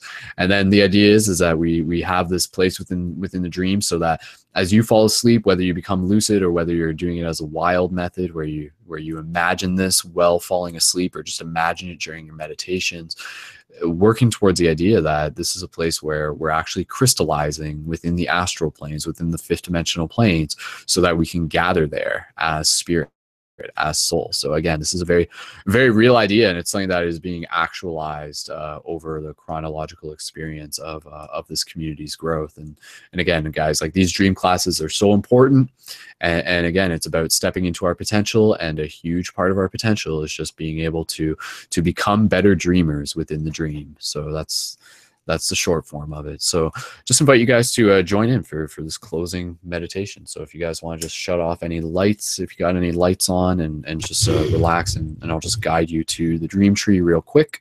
And yeah, and then after that, we'll conclude this, and we'll call it a night, call it an end of a broadcast, and yeah, we'll go from there. So again, just get nice and comfortable. Again, just using this as a chance to practice flexing our imagination, to practice connecting with this narrative. So just inviting you guys to relax your body, roll your shoulders, wiggle your toes and fingers. Just allow any fidgetiness to just be expressed now. Scratch your nose if you need to. And then when you're ready, just move into that place of stillness. So close your eyes if you haven't already yet. And then from here, gently allow us to begin by connecting with the breath. So gentle inhales through the nose, and gentle exhales through the nose or the mouth.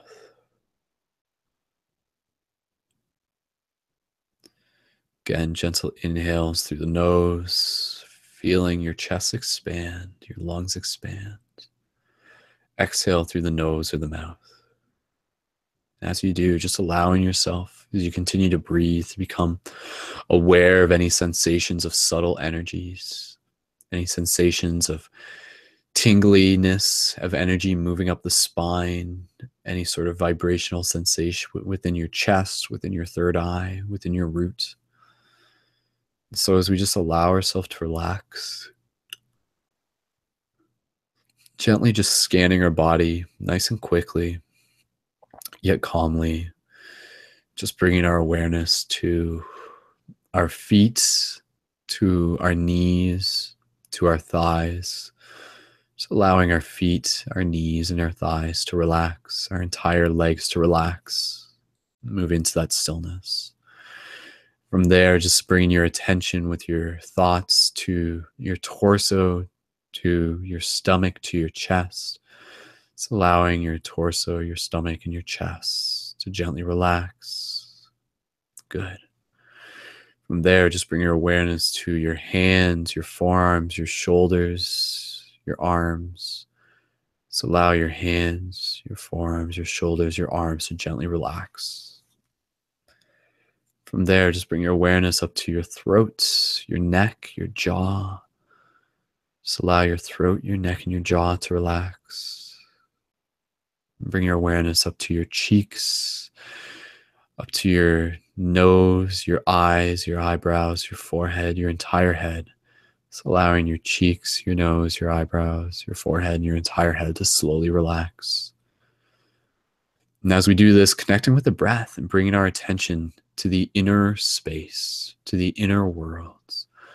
So on the canvas of your imagination, slowly begin to imagine yourself in a field. And as you do, bringing your awareness into the sensations of your five senses and beyond.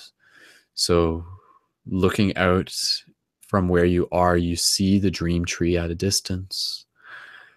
And you feel the ground underneath your feet. You feel the grass underneath your feet within this field. You feel the air on your skin. Just allowing yourself to sink in as deep as you can to these sensations. Breathing it in. And then from there, just looking around, seeing the sky illuminated with the stars of the cosmos, as if it is nighttime and daytime at the same time. Above the tree, you see the paradigm shift sigil. You take a moment here to breathe as you connect with your own breath, and in turn connecting with the pulse that the sigil emanates, that the portal emanates, gently sending out a ripple, a beacon for all the other shifters to gather here as community. And so slowly begin to move towards the dream tree, either by walking or floating, using your imagination. And as you do, you approach the dream tree and imagining it to be as magical as you wish to see it in whatever form the tree appears to you as, whatever type, be it oak, be it willow, be it far magical than you can even name. The tree glistens and there are luminescent points floating within it. And around the tree, as you continue to float towards it, you see other people gathering, other shifters, sharing this space, continuing to exist here as community, as if there is a constant festival taking place, seeing people talking, seeing people dancing, massaging, hugging, just gathering in celebration and kinsmanship. And so as you move closer to the tree, just allow yourself to connect with this tree once again. Something that we do commonly within this simple meditation, but again, reminding you to take this story and connect to it beyond just this moment. So imagining yourself giving the tree a gentle hug as you wrap your arms around its trunk, as you place your forehead against its bark. And as you do this, you breathe in the essence of the tree while at the same time breathing your essence into the tree, creating a cycle, creating a flow, creating a vortex, creating an infinity loop. And so you connect with the essence of the tree as a symbol of the interconnection that we all share. You breathe in its deep, cooling energy from its roots that reach deep into the core of the earth, of the dream, deep into the crystal center of the earth, of the astral, of your heart. And so breathe this in, and as you do this, imagining your branches as the branches of the tree extending, expanding into the sky, into the heavens. And again, just allowing this to all be brought back into the hearts through sensation and feelings and imagination of expansion. So just take a moment here to just breathe in your own silence as you connect with the tree, knowing that with each breath you share, you crystallize it into form on the astral planes within your imagination, receiving love and sharing love. So just connect here with a couple breaths in your own silence. Go ahead.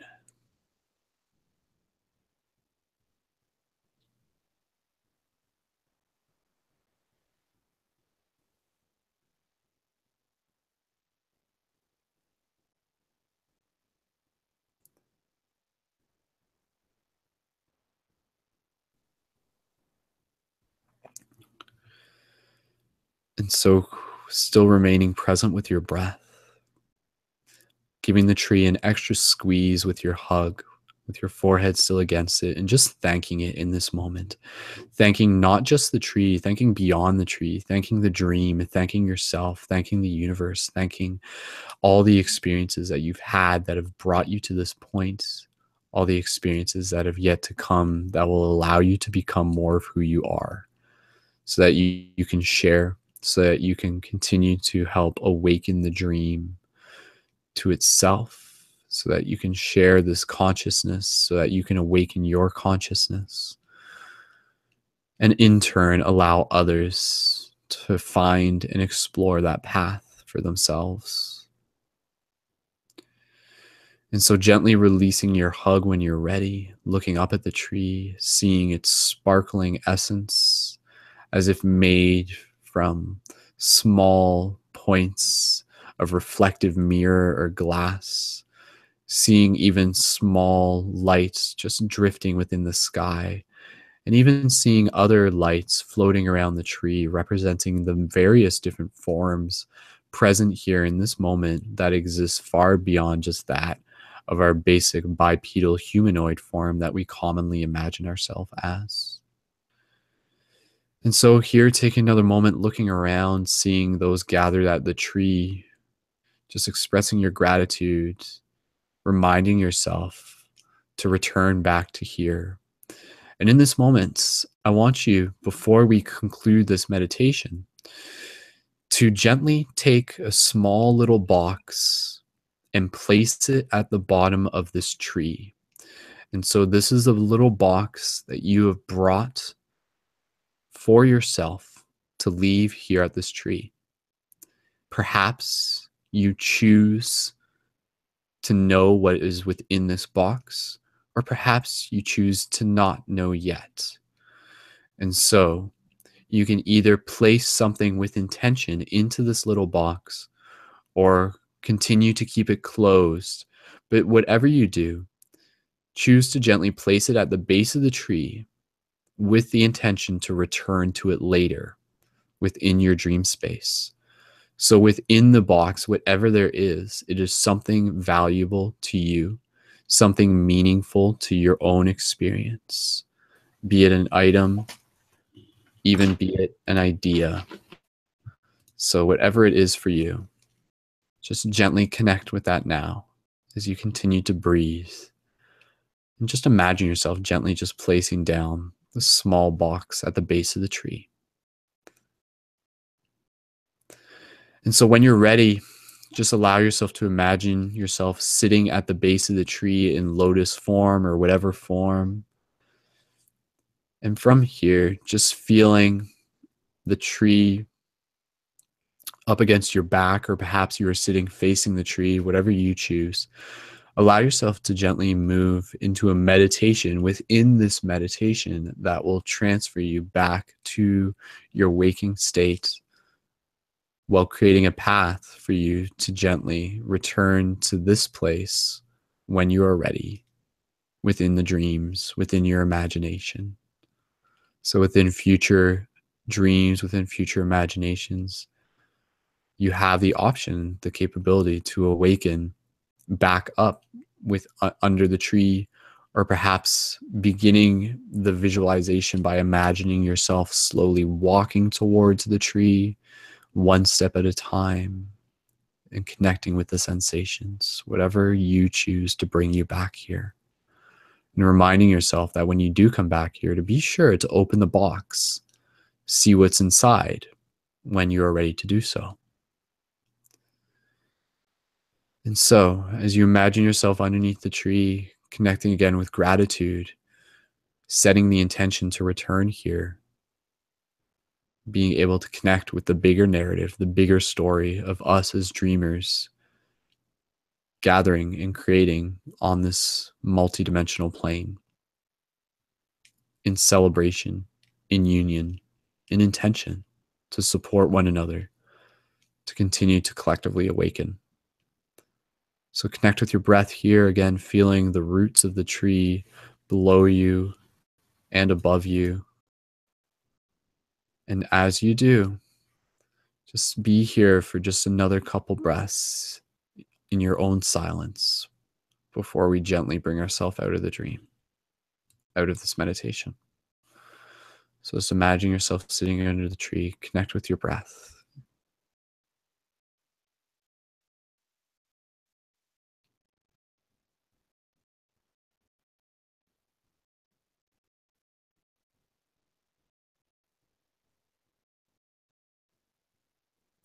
Full heart breath, stillness. Feel that. That feeling will bring you back. Good. And so, with yourself imagining yourself sitting under the tree, slowly we'll begin to bring our awareness back to our physical body as a part of us on a multidimensional plane continues to exist here at the tree, continues to exist here in conversation, in celebration with others, so that on the 5th dimensional plane, there will be parts of ourselves that will be present at the tree continuously. So slowly, we'll begin to bring our awareness back to this physical dimension, using the breath, gently bringing your awareness back to your physical body. And slowly, when you're ready, bring your awareness to your fingers and your toes as you gently wiggle your fingers and your toes, keeping the breath nice and calm, still finding the joy in this stillness. And when you're ready, you can slowly bring your awareness back to the space around you while still maintaining a sense of calmness. And gently open your eyes if you choose.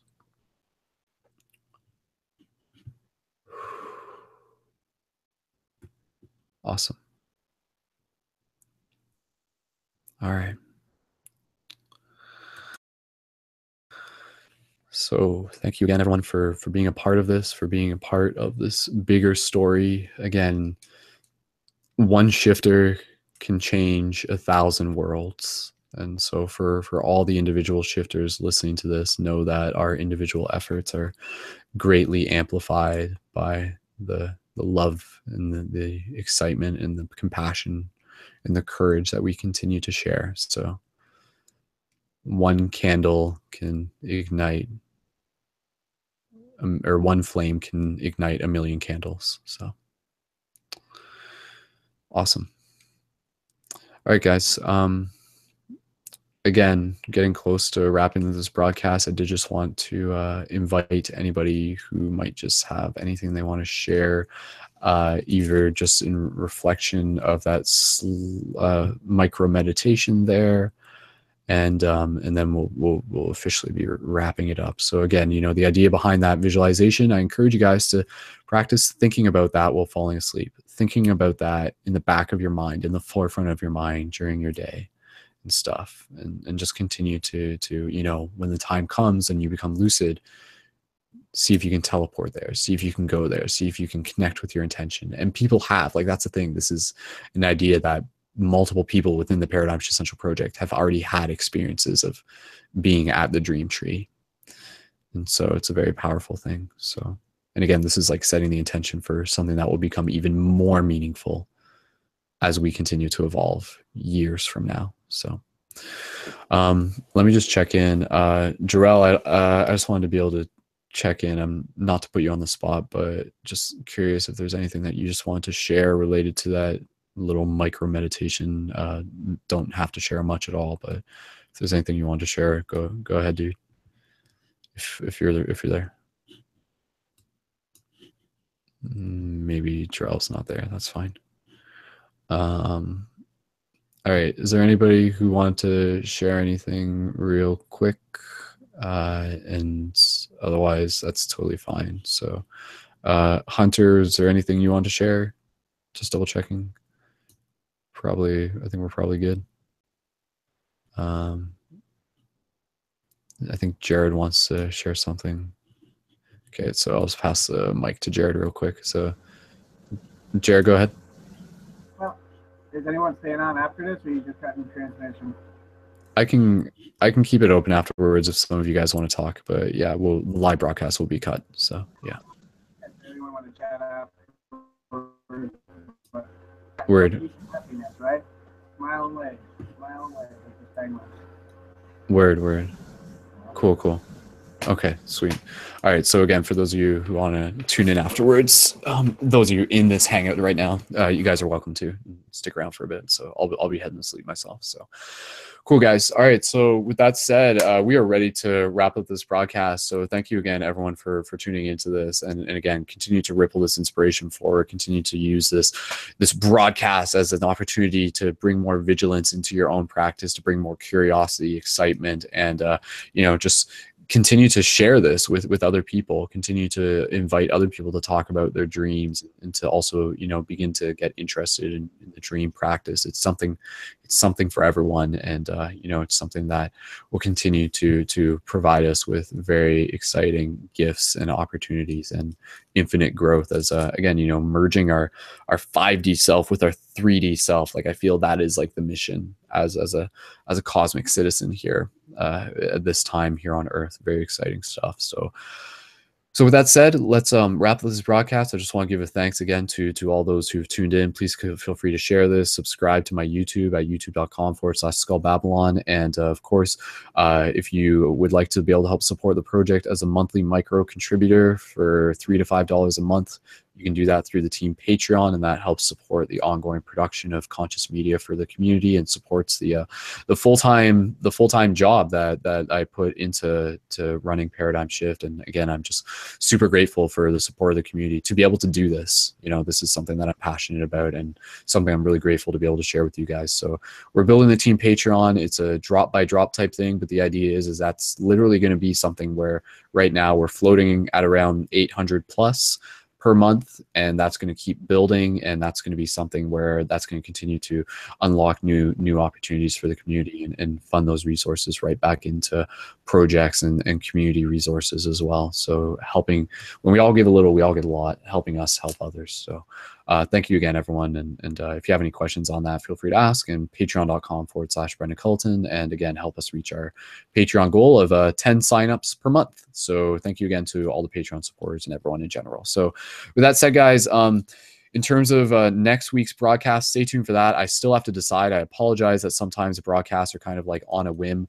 I can say that I think we'll have to change the schedule in the next coming weeks. I'll give you more details on that. I don't like just because I'm out of town on Thursday, but stay tuned for that, and stay tuned. And if you haven't yet, make sure you're signed up on the main website, and be sure to jump on the main website on a regular basis, and be sure to check out the voice chat as well. A lot of us are active in there in addition to just a regular live chat. And be sure to support your fellow shifters and help share any quest journals and conscious articles, and yeah, thank you again so much. And of course, if you're inspired to, if you hear the call, please feel free to look at creating a Paradigm Shift community where you are. And you can go back and check out the Paradigm Shift admins meeting that was a broadcast before this for more information and inspiration on that. So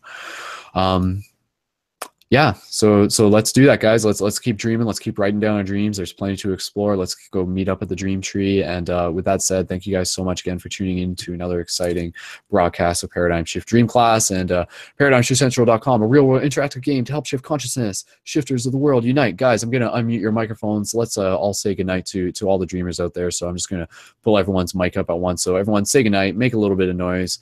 So good night, everyone. Happy full moon again to everyone listening to this during the full moon and otherwise. It's always a full moon in your heart. So good night.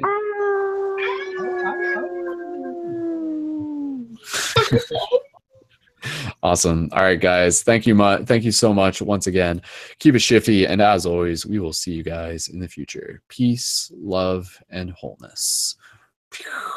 Keep it shifty, guys. Much love.